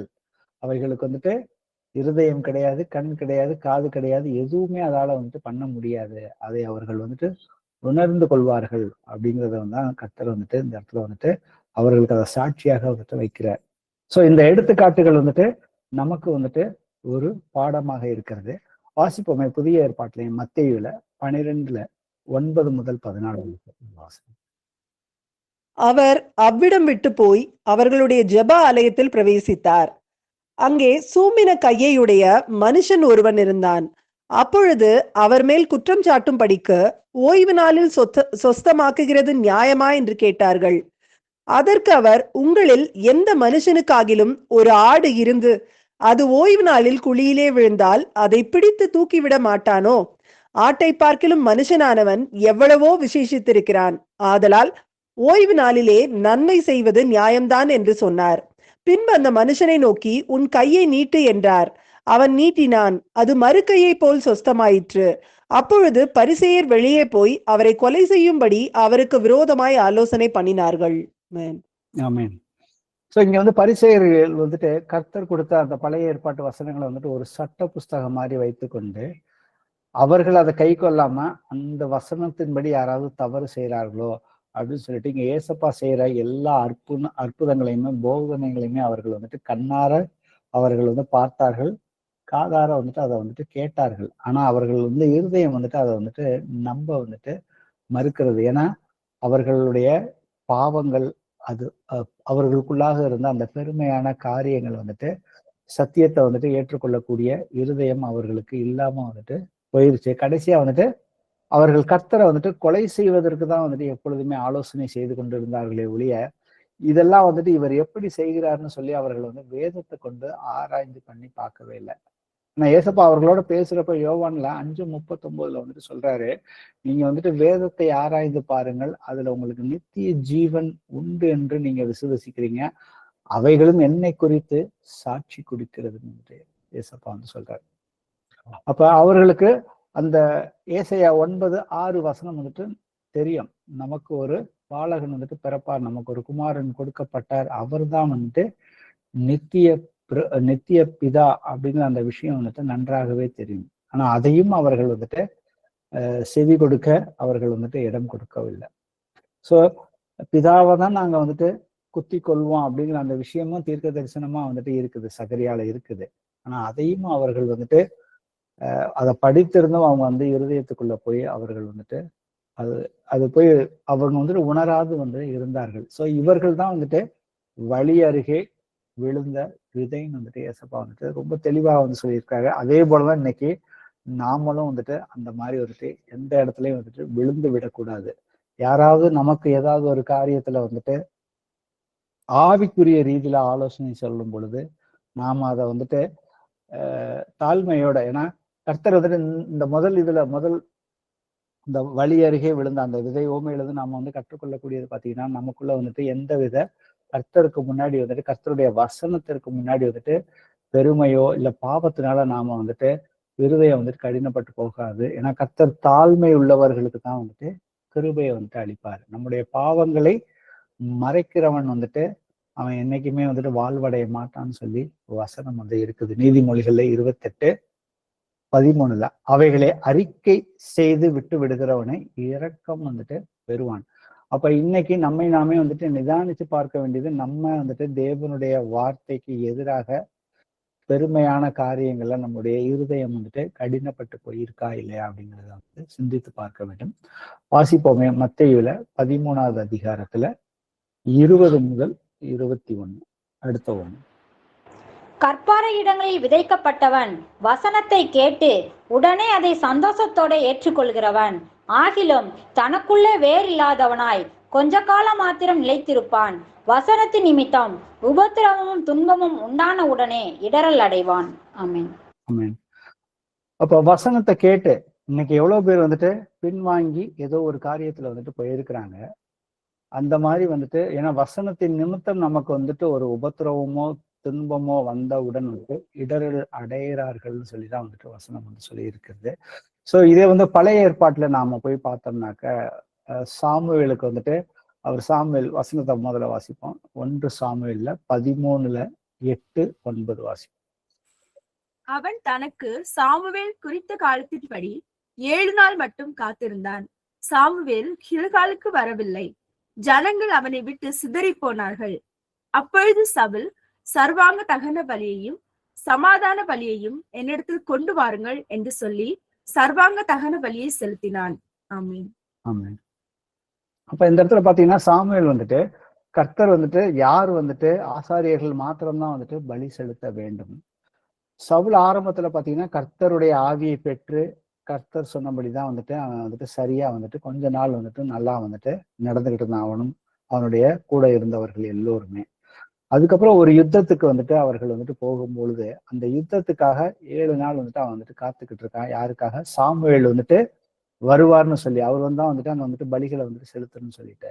ஆனா அவர் வரல, வருவதற்கு தாமதம் ஆயிற்று அப்படின்னு சொல்லிட்டு அவன் வந்துட்டு கொண்டாங்க, நானே வந்துட்டு பலியை வந்துட்டு செலுத்திடுறேன் அப்படின்னு சொல்லிட்டு. அதுக்கப்புறம் நீங்க வீட்டுல தொடர்ந்து நீங்க வந்து 14 வரைக்கும் படிச்சு பாத்தீங்கன்னா பலியை செலுத்துனதுக்கு அப்புறம் தான் வந்துட்டு சாமுவேல் வந்துட்டு வராரு. இங்க என்ன நடக்குது அப்படின்னு கேட்கிறப்ப, இல்ல நீங்க வர்றதுக்கு தாமதம் ஆயிடுச்சு, அதனால வந்துட்டு நான் வந்துட்டு பலி செலுத்திட்டேன் அப்படின்னு சொல்றாரு. அதற்கு சாமுவேல் சொல்றாரு, நீர் வந்துட்டு புத்தியீனமாய் செய்தார், உங்களுடைய தேவனாகிய கர்த்தர் உமக்கு விதித்த கட்டளையை கை கொள்ளாமற் போனீர் அப்படின்னு வந்துட்டு அவர் சொல்றாரு. இப்பொழுது உங்களுடைய ராஜ்யம் வந்துட்டு நிலைத்து நிற்காது. கர்த்தர் தம்முடைய இருதயத்துக்கேற்ற ஒரு மனுஷனை தமக்கு தேடி அவனை கர்த்தர் தம்முடைய ஜனங்கள் மேல் தலைவனாய் இருக்க கட்டளையிட்டார். கர்த்தர் உமக்கு விதித்த கட்டளையை நீர் கை கொள்ளவில்லையோ என்று சொன்னார். சோ இது மாதிரி வந்துட்டு முதல் தடவை பாத்தீங்கன்னா அவர் வந்துட்டு பலியை செலுத்துறாரு. 2வது தடவை போய் அவர் அதே போலதான் மீறாரு. அமலேக்கியர் அவங்க அந்த ராஜ்யத்துல இருக்கிற எல்லாரையுமே நீ வந்துட்டு கொன்று, ஒரு சின்ன பிள்ளைங்க முதல் கொண்டு ராஜா முதல் கொண்டு அங்க இருக்கிற அத்தனை பேத்தையும் அழிச்சிரு, அவங்க வச்சிருக்கிற ஆடு மாடு பொருட்கள் எதையுமே எடுத்துக்காதுன்னு சொல்லி கர்த்தர் வந்துட்டு கட்டளையை வந்துட்டு கொடுக்குறாரு. ஆனா அவன் வந்துட்டு அதே போல போய் ராஜாவை வந்து தோற்கடிச்சானா, ராஜாவை உயிரோட வச்சிருக்கிறான். அங்க இருந்த மக்கள் வந்து அங்க இருக்கிற நல்ல ஆடு மாடுகளை வந்து செழிப்பானவைகளை வந்துட்டு எடுத்துக்கிறாங்க. அவன் வந்துட்டு கர்த்தருடைய வார்த்தையை கேட்டும் அதை வந்துட்டு மக்களுக்கு வந்து கட்டளையா கொடுக்காம அவங்கள வழி நடத்தாம அவங்க வந்துட்டு எடுத்துக்கிறத வந்துட்டு அனுமதிச்சுட்டான். அப்போ வந்துட்டு சாமுவேல் வந்து திருப்பி மறுபடியும் வந்துட்டு கேட்கிறப்ப வந்துட்டு, இல்ல நாங்க வந்துட்டு கர்த்தருக்கு பலி செலுத்துறதுக்கு தான் இந்த நல்ல ஆடுகளையும் மாடுகளையும் எடுத்துட்டு வரேன்னு சொன்னப்ப திருப்பியும் நீ வந்துட்டு தவறு செய்யறேன்னு சொல்லி கர்த்தரவனுடைய ராஜ்யத்தை வந்துட்டு நீக்கி போட்டுட்டாருன்னு சொல்லி சொல்றாரு. அப்ப இவன் செஞ்சது எல்லாமே வந்துட்டு மக்களுக்கு பயந்து, தனக்கு ஒரு நெருக்கம். தேவனுடைய வார்த்தையை வந்துட்டு அவன் கேட்கறான், சந்தோஷமா வந்து பயணிக்கிறான். ஆனா அவனுக்கு ஒரு வசனத்து நிமித்தம் வந்துட்டு ஒரு உபத்திரம், துன்பம், ஒரு பயம் வந்தவொடனே இடரல் அடைஞ்சு கர்த்தர் எதை செய்யக்கூடாதுன்னு சொன்னாரோ அதை வந்துட்டு அவன் வந்துட்டு செஞ்சுட்டு அதுக்கு வந்துட்டு அவன் வந்து மனம் திரும்புற மாதிரியான ஒரு அறிகுறிகளே அவன் வந்து பெருசாவே அங்க வந்து காட்டல. அப்ப இதே போலதான் இன்னைக்கு அதே போல புதிய ஏற்பாட்டிலேயே நம்ம வந்து வசனங்களை வாசிப்போமே. யோவான்ல 6வது அதிகாரத்துல 56, 57, 60, 66 4 வசனங்களை. என் மாம்சத்தை புசித்து என் இரத்தத்தை பானம் பண்ணுகிறவன் என்னிலே நிலைத்திருக்கிறான், நானும் அவனிலே நிலைத்திருக்கிறேன். ஜீவனுள்ள பிதா என்னை அனுப்பினது போலவும் நான் பிதாவினால் பிழைத்திருக்கிறது போலவும் என்னை புசிக்கிறவனும் என்னாலே பிழைப்பான். அவருடைய சீஷரில் அநேகர் இவைகளை கேட்டபொழுது, இது கடினமான உபதேசம், யார் இதை கேட்பார்கள் என்றார்கள். அது முதல் அவருடைய சீஷரில் அநேகர் அவருடனே கூட நடவாமல் பின்வாங்கி போனார்கள். ஆமா. இப்ப இந்த 6வது அதிகாரத்துல துவக்கத்துல பாத்தீங்கன்னா கர்த்தர் 5000 பேர்த்துக்கு வந்துட்டு அப்பங்களை வந்துட்டு அவர் வந்துட்டு பெரிய அற்புதம் செஞ்சு அங்க பெரிய அற்புதம், அங்க வந்திருந்த எல்லா ஜனங்களுக்கும் உணவு வந்துட்டு கொடுக்குறாரு. அதை வந்து மீதி இருந்த அந்த அப்பத்தை வந்துட்டு அவங்க 12 கூடையில வந்துட்டு எடுக்கிறாங்க. அதுக்கப்புறம் அதை பார்த்த மக்கள் அப்பத்துக்காக அவரை வந்துட்டு பின்தொடர்ந்து வரும் பொழுது அவர் வந்து அதுக்கப்புறம் வந்துட்டு உபதேசிக்க ஆரம்பிக்கிறார். அவர் என்ன உபதேசம் பண்றாரு? என் மாமிசத்தையும் என் ரத்தத்தையும் பானம் பண்ணுகிறவன் என்னிலே நிலைத்திருப்பான் அப்படின்னு சொல்றாரு. அதை சாப்பிட்டாதான் நீங்க வந்துட்டு பிழைச்சிருப்பீங்க அப்படின்னு சொல்றப்ப அவருடைய சீஷர்கள் அநேகர் வந்துட்டு இதை கேட்ட பொழுது இது கடினமான உபதேசமாக இருக்குன்னு சொல்லி அநேகர் வந்துட்டு பின்வாங்கி வந்துட்டு போயிட்டாங்க. அப்ப நாம வந்துட்டு இந்த இடத்துல பாத்தீங்கன்னாக்கா ஒரு மாம்ச ரீதியான காரியங்கள், நமக்கு வந்துட்டு ஒரு சுகம் கிடைச்சிச்சு, அதுக்காக வந்து நமக்கு ஒரு நல்லது நடந்துச்சு, அதுக்காக வந்துட்டு கர்த்தரை தேடி வந்துட்டு வர்றதுனால வந்துட்டு ஒரு பிரயோஜனம் இல்லை. ஏன்னா மனுஷகுமாரன் வரும் பொழுது பூமியிலே விசுவாசத்தை காண்பாரோன்னு சொல்லிட்டாரு. நான் அந்த உலக தேவைகளுக்காக வந்துட்டு இயேசு கிறிஸ்து மேல விசுவாசம் வச்சோம்னா அது வந்துட்டு வீணாது. ஸோ நாம வந்துட்டு ஒரு உணர்ச்சி வசப்பட்டு நாம வந்துட்டு கர்த்தரை ஏற்றுக்கொள்வதுங்கிறது வந்துட்டு கூடாது. ஏன்னா நாம அவரை அவர் அனுதினமும் அவரை அறிகிற அறிவுல வளரும் பொழுதுதான் அது வந்துட்டு ஒரு கமிட்மெண்ட், அது வந்து ஒரு அர்ப்பணிப்பு. என்னுடைய ஆவி ஆத்மா சரீரத்தை முழுமையா நான் வந்துட்டு கர்த்தர்கிட்ட வந்துட்டு ஒப்படைக்க வேண்டும் ஆக்சுவலா. அப்ப அதற்கு அடிப்படையா பாத்தீங்கன்னாக்க என்னுடைய இருதயத்துல இருக்கிற எல்லா சுயநலத்தையும் நான் வந்துட்டு என்கிட்ட இருந்து நான் வந்துட்டு அகற்ற வேண்டும்.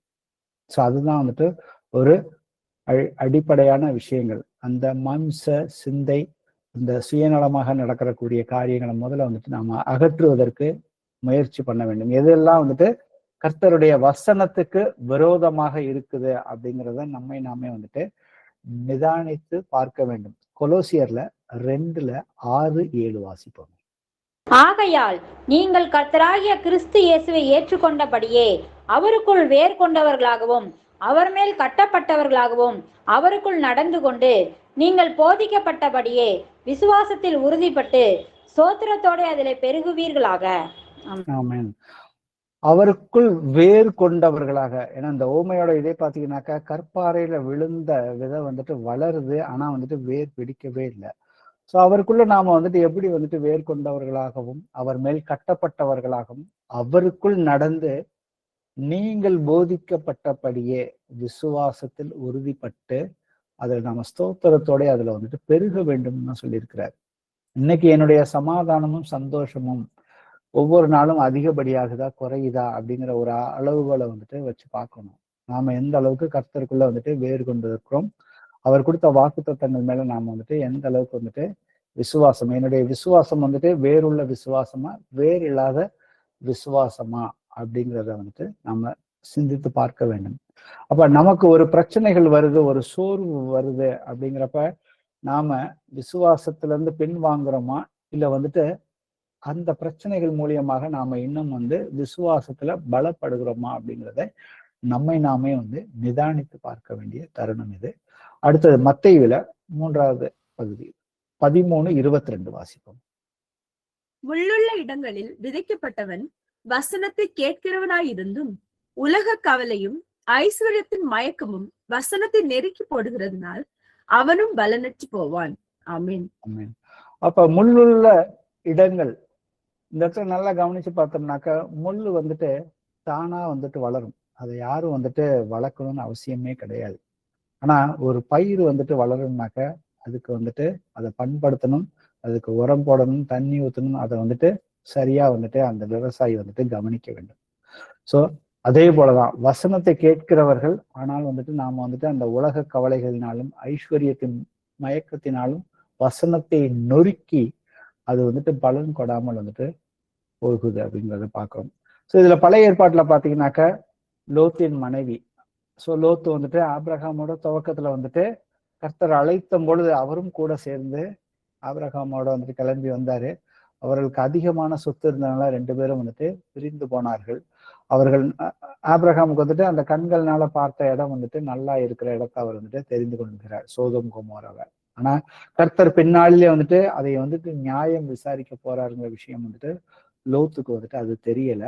அந்த தேசமே அந்த ஊரே வந்துட்டு பாவத்துல வந்துட்டு இச்சையில வந்துட்டு மூழ்கி இருந்தபோது லோத்து மட்டும் வந்துட்டு நீதிமானாக இருந்தான்னு சொல்லி அவன் வந்துட்டு அங்க நடக்கிற பாவத்திற்காக அவன் வந்துட்டு அவன் இருதயத்துல வந்துட்டு அனுதினமும் வந்துட்டு வேதனைப்பட்டு இருந்தான். ஆனா இருந்த போதிலும் ஆபிரகாமுடைய ஜெபத்தை கேட்டு கர்த்தர் வந்துட்டு அவர்களுக்கு வந்துட்டு ஒரு ரட்சிப்பை வந்துட்டு லோத்துக்கும் அவங்க கூட இருந்தவங்களுக்கும் வந்துட்டு கர்த்தர் அழைப்பு விடுக்கிறார். ஆனா அங்க யாருமே செவி கொடுக்கல, அவருடைய மருமக்கள் கூட செவி கொடுக்கல. அப்ப அந்த தூதர்களே வந்துட்டு அவர்களை வந்துட்டு கையை பிடிச்சு வெளியில வந்துட்டு கர்த்தர் காலையில நியாயம் தீர்க்க போறார் வாங்கன்னு சொல்லி கையை பிடிச்சு கூட்டிட்டு வந்து அனுப்பி விடுறாரு. வாசிப்போமே ஆதியாகமத்துல 19:17-26. அவர்களை வெளியே கொண்டு போய் விட்ட பின்பு அவர், உன் ஜீவன் தப்ப ஓடிப்போ, பின்னிட்டு பாராதே, இந்த சமபூமியில் எங்கும் நில்லாதே, நீ அழியாத படிக்கு மலைக்கு ஓடிப்போ என்றார். அவன் மனைவியோ பின்னிட்டு பார்த்து உப்புத்தூண் ஆனாள். ஆமீன். இந்த இடத்துல வந்துட்டு பின்னிட்டு பாராதே அப்படின்னு சொல்லி வந்து கர்த்தர் வந்துட்டு கடைசியா ஒரு எளிமையான ஒரு வாய்ப்பை கொடுக்குறாரு. நீங்க ஓடிப்போங்க, இந்த இடத்த விட்டு பின்னிட்டு மட்டும் திரும்பி மட்டும் பார்க்காதீங்க அப்படின்னு சொல்றாரு. ஆனா அந்த இடத்துல பாத்தீங்கன்னாக்க அவள் மனைவியோ வந்துட்டு பின்னிட்டு திரும்பி பார்த்து கர்த்தருடைய வார்த்தைக்கு கீழ்ப்படியாம அவள் பின்னிட்டு திரும்பி பார்த்ததே வந்துட்டு தன்னுடைய சொத்து, அங்க இருந்த அவங்க வாங்கி சம்பாரிச்ச இதெல்லாம் வந்துட்டு அழிந்து போகிறதே அப்படின்னு சொல்லிட்டு பின்னிட்டு திரும்பி பார்த்து அவள் வந்துட்டு இந்த தேவனுடைய ராஜ்யத்துக்குள்ள பிரவேசிக்க முடியாமல் வந்துட்டு போய்விட்டார். அதே போல புதிய ஏற்பாட்டிலையும் வந்துட்டு நம்ம பார்த்தோம்னா மத்தேயுல 19வது அதிகாரத்துல 21-22 வரைக்கும். அதற்கு இயேசு, நீ பூரண சர்க்குணனா இருக்க விரும்பினால் போய் உனக்கு உண்டானவைகளை விற்று தரித்திரருக்கு கொடு, அப்பொழுது பரலோகத்தில் உனக்கு பொக்கிஷம் உண்டாயிருக்கும், பின்பு என்னை பின்பற்றி வா என்றார். அந்த வாலிபன் மிகுந்த ஆஸ்தியுள்ளவனாயிருந்தபடியால் இந்த வார்த்தையை கேட்ட பொழுது துக்கம் அடைந்தவனாய் போய்விட்டான். ஆமென். ஆமென். இப்ப அந்த வாலிபன் வந்துட்டு நித்திய ஜீவன் மேல வந்துட்டு ரொம்ப வந்துட்டு ஆசை வச்சிருந்தான். ஏன்னா அவன் வந்து கர்த்தர்கிட்ட வந்துட்டு கேட்கிற கேள்வியே பாத்தீங்கன்னாக்க, நான் வந்துட்டு நித்திய ஜீவனுக்குள்ள வந்துட்டு பிரவேசிப்பதற்கு நான் என்ன செய்யணும் அப்படின்னு சொன்னப்ப ஏசப்பா வந்து அந்த 10 கட்டளைகளை நீ வந்துட்டு செய்யறாயா, அதே போல நீ வந்துட்டு உன்னை அன்பு செய்வது போல பிறரிடத்துல அன்பு கூறுவாயா அப்படின்னு சொல்றப்ப, நான் இவைகளை எல்லாம் நான் வந்துட்டு சின்ன வயது முதல் நான் வந்துட்டு செய்து கொண்டு இருக்கிறேன் அப்படின்னு சொல்றாரு. அப்ப நீ பூரண சர்க்குணனா இருக்கிறதுக்கு நீ வந்துட்டு உனக்கு உண்டானவைகளை விற்று தரித்திரருக்கு கொடு அப்படின்னு சொன்னப்ப அந்த வாலிபன் வந்துட்டு மிகுந்த ஆஸ்தி உள்ளவனா இருந்தபடினால் அந்த வார்த்தையை கேட்ட பொழுது அவன் வந்து துக்கமாயி அவன் வந்துட்டு அந்த இடர்களின் நிமித்தம் வந்துட்டு அவன் வந்துட்டு போயிட்டான், கர்த்தரை விட்டுட்டு போயிட்டான். அவன் வந்துட்டு அவர் ஃபாலோ பண்ணுன்னு வந்தான். பட் வந்துட்டு எதற்கு நீ வந்துட்டு முதலிடம் கொடுக்குற அப்படின்னு கர்த்தர் கேட்கும் பொழுது அவன் துக்கத்தோட அவன் வந்து பின்வாங்கி வந்துட்டு போயிட்டான். ஸோ அப்போ வந்துட்டு உலக கவைகளும் பண ஆசைகளும் பொதுவாக ஆவிக்குரிய தாகத்தை வந்துட்டு கம்ப்ளீட்டா வந்துட்டு அழிச்சிருவோம். அதனாலதான் வந்துட்டு யோவானும் வந்துட்டு சொல்றாரு, நீங்க வந்துட்டு உலகத்தில் உள்ளவைகளிலும் நீங்கள் அன்பு கூறாதீர்கள், ஒருவன் உலகத்தில் அன்பு கூர்ந்தால் அவனிடத்தில் பிதாவின் அன்பு இல்லை. எதற்காகனாக்கா அவன் மாமிசத்தின் நிச்சயம், கண்களின் நிச்சயம், ஜீவனத்தின் பெருமையும் அப்படின்னு சொல்லியிருக்காரு. அந்த பெருமையான காரியங்கள் அது வந்துட்டு கண்கள் மூலியமாகவும் அது நம்ம மாம்சத்திற்கு வந்துட்டு அதிகமான தேவைகளை வந்துட்டு உண்டு பண்றதுனால, தேவைகளை வந்துட்டு உண்டு பண்ணினாலும் நாம தேவனுடைய வார்த்தையை வச்சு அதை எல்லாவற்றையுமே மேற்கொள்ள வேண்டும். அதுக்காக தான் நாம வந்துட்டு இன்னைக்கு பரிசுத்தாவியை பெற்று புது சிருஷ்டியாக வந்துட்டு நாம இருக்கிறோம். வாசிப்போமே 1 தீமோத்தேயுல 6வது அதிகாரத்துல 10-11. பண ஆசை எல்லா தீமைக்கும் வேறாய் இருக்கிறது. சிலர் அதை இச்சித்து விசுவாச விட்டு வழுவி அநேக வேதனைகளினாலே தங்களை உருவ குத்தி கொண்டிருக்கிறார்கள். நீயோ தேவனுடைய மனுஷனே, இவைகளை விட்டோடி நீதியையும் தேவ பக்தியையும் விசுவாசத்தையும் அன்பையும் பொறுமையையும் சாந்த குணத்தையும் அடையும்படி நாடு. ஆமென். ஆமென். அப்ப பண ஆசைதான் வந்துட்டு எல்லா தீமைக்கு வேறாக இருக்கிறதுன்னு சொல்றாரு. அதை வந்துட்டு அந்த பண ஆசையை வந்துட்டு இச்சிக்கிறார்கள்னு தான் சொல்லியிருக்கு. பணத்தை வந்துட்டு அவங்க வந்து சம்பாதிக்கணும், வேலைக்கு போகணுங்கிற கர்த்தர் வந்துட்டு நீங்க சொல்லல. அவர்களை வந்து அதை இச்சித்து அவங்க வந்து விசுவாசத்தை விட்டு விலகி போகிற அளவுக்கு வந்துட்டு அந்த பண ஆசை வந்துட்டு அவர்களுக்கு இருக்குது. ஸோ அந்த மாதிரி நீங்க வந்துட்டு உள்ள போய் சிக்கிக்கிட்டீங்கன்னாக்க நம்மளை நாமே வந்துட்டு ஏமாத்திக்கிறோம் அப்படிங்கிறத வந்துட்டு கர்த்தர் தெளிவாக வந்துட்டு சொல்லியிருக்காரு. ஆனா தேவனுடைய மனுஷன் வந்துட்டு இவைகளை எல்லாம் விட்டு ஓடி நீ வந்துட்டு நீதியையும் தேவ பக்தியையும் விசுவாசத்தையும் அன்பையும் பொறுமையும் சாந்த குணத்தையும் அடையும்படி நாடணும்னு சொல்லியிருக்காரு. அவருடைய ஆவியை நமக்கு வந்துட்டு கொடுத்திருக்காரு. பழைய வாழ்க்கையில நாம இப்படி இருந்திருக்கலாம். ஆனா உன்னுடைய புதிய மனுஷனாக நீதான் இதை போய் தேடி தேடி வந்துட்டு உன்னை பாவத்திலிருந்து முழுமையா வந்து நீ வந்துட்டு விடுதலை ஆகணும். இச்சையிலிருந்து முழுமையா நாம வந்துட்டு விடுதலை வந்துட்டு ஆக வேண்டும். அப்ப நம்மளுடைய ஜெப வாழ்க்கைக்கோ இல்ல நம்மளுடைய அந்த வேதத்தை அனுதினமும் வந்துட்டு தியானிப்பதற்கும் வந்துட்டு நமக்கு எது தடையாக இருக்கிறது, இந்த உலக கவலைகள் எது எல்லாம் அப்படி இருக்குது அப்படிங்கிறத நாமே வந்துட்டு நிதானித்து பார்க்க வேண்டும்.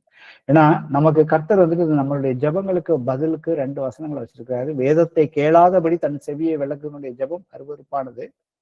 அதே போல நம்ம ஜெபத்துக்கு எப்ப பதில் கொடுக்கிறாருன்னா, நீங்கள் என்னிலும் என் வார்த்தைகள் உங்களிலும் நிலைத்திருந்தால் நீங்கள் கேட்டுக்கொள்வது எதுவோ அது உங்களுக்கு செய்து தரப்படும் சொல்லியிருக்காரு. அடுத்தது வாசிப்போமே, மத்தேயுல 13வது அதிகாரத்துல 23. நல்ல நிலத்தில் விதைக்கப்பட்டவனோ வசனத்தை கேட்கிறவனும் உணர்கிறவனுமாயிருந்து 100ஆகவும் 60ஆகவும் 30ஆகவும் பலன் தருவான் என்றார். ஆமென். இதுக்கு நமக்கு நல்ல ஒரு எக்ஸாம்பிள் பழைய ஏற்பாட்டுல இருந்து பார்த்தோம்னாக்க ரூத்தை வந்துட்டு எடுத்துக்கலாம். ரூத்து அவங்களுடைய மாமி நகோமி தன் கணவரை வந்துட்டு அவர் இறந்துடுறாரு. அதுக்கப்புறம் தன்னுடைய பசங்களும் ஒரு 10 வருஷம் கழித்து அவங்களுக்கு 2 பெண்களை வந்துட்டு திருமணம் பண்றாங்க. திருமணம் பண்ணதுக்கு அப்புறம் அவர்களும் வந்துட்டு இறந்து போறாங்க. அதுக்கப்புறம் பாத்தீங்கன்னாக்கா அங்க வந்துட்டு இஸ்ரவேல் தேசத்துல வந்துட்டு பஞ்சம் வந்துட்டு இப்ப இல்ல, அங்க வந்துட்டு செழிப்பு வந்துட்டு வந்துருச்சு அப்படின்னு சொல்லிட்டு அவங்க மறுபடியும் வந்துட்டு தன்னுடைய தேசத்துக்கு திரும்பி கிளம்பி போகிறதுக்காக தன்னுடைய மருமக்கள் இருவரையும் வந்துட்டு நீங்க வந்துட்டு உங்களுக்கு சிறு வயது தான், நீங்க போய் வேற யாரையாவது திருமணம் பண்ணி உங்களுடைய வாழ்க்கையை வந்துட்டு வாழுங்க அப்படின்னு வந்துட்டு அவங்க சொல்றாங்க. ஆனா அவங்க கூட வந்து ஒரு 10 வருஷம் பயணிக்கும் பொழுது கர்த்தரை குறித்து நிறைய விஷயங்களை அவங்க கூட வந்துட்டு கண்டிப்பா வந்துட்டு பகிர்ந்துருக்குறாங்க. அவங்களுக்கு அந்த பகிர்ந்தப்ப பாத்தீங்கன்னா அந்த ஒரு மருமக வந்துட்டு நான் கிளம்புறேன்னு சொல்லி அவங்க கிளம்பிட்டாங்க. 2வது மருமக தான் இந்த ரூத்து. அவங்க சொல்ற வார்த்தைகளை நிதானிச்சு பாருங்க. ரூத் 1:16. அதற்கு ரூத், நான் உம்மை பின்பற்றாமல் உம்மை விட்டு திரும்பி போவதை குறித்து என்னோட பேச வேண்டாம். நீர் போகும் இடத்திற்கு நானும் வருவேன், நீர் தங்கும் இடத்திலே நானும் தங்குவேன். உம்முடைய ஜனம் என்னுடைய ஜனம், உம்முடைய தேவன் என்னுடைய தேவன். ஆமென். ஆமென்.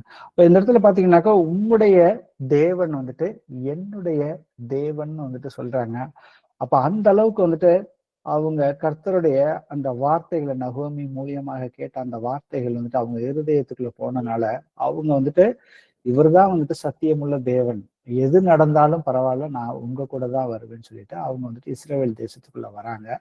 அதுக்கப்புறம் அவங்க அங்க வந்ததுக்கு அப்புறம் நடந்த விஷயங்கள், அவங்களுடைய பெயர் வந்துட்டு அந்த இயேசு கிறிஸ்துவின் அந்த வம்சாவளியில வந்துட்டு இருக்குது.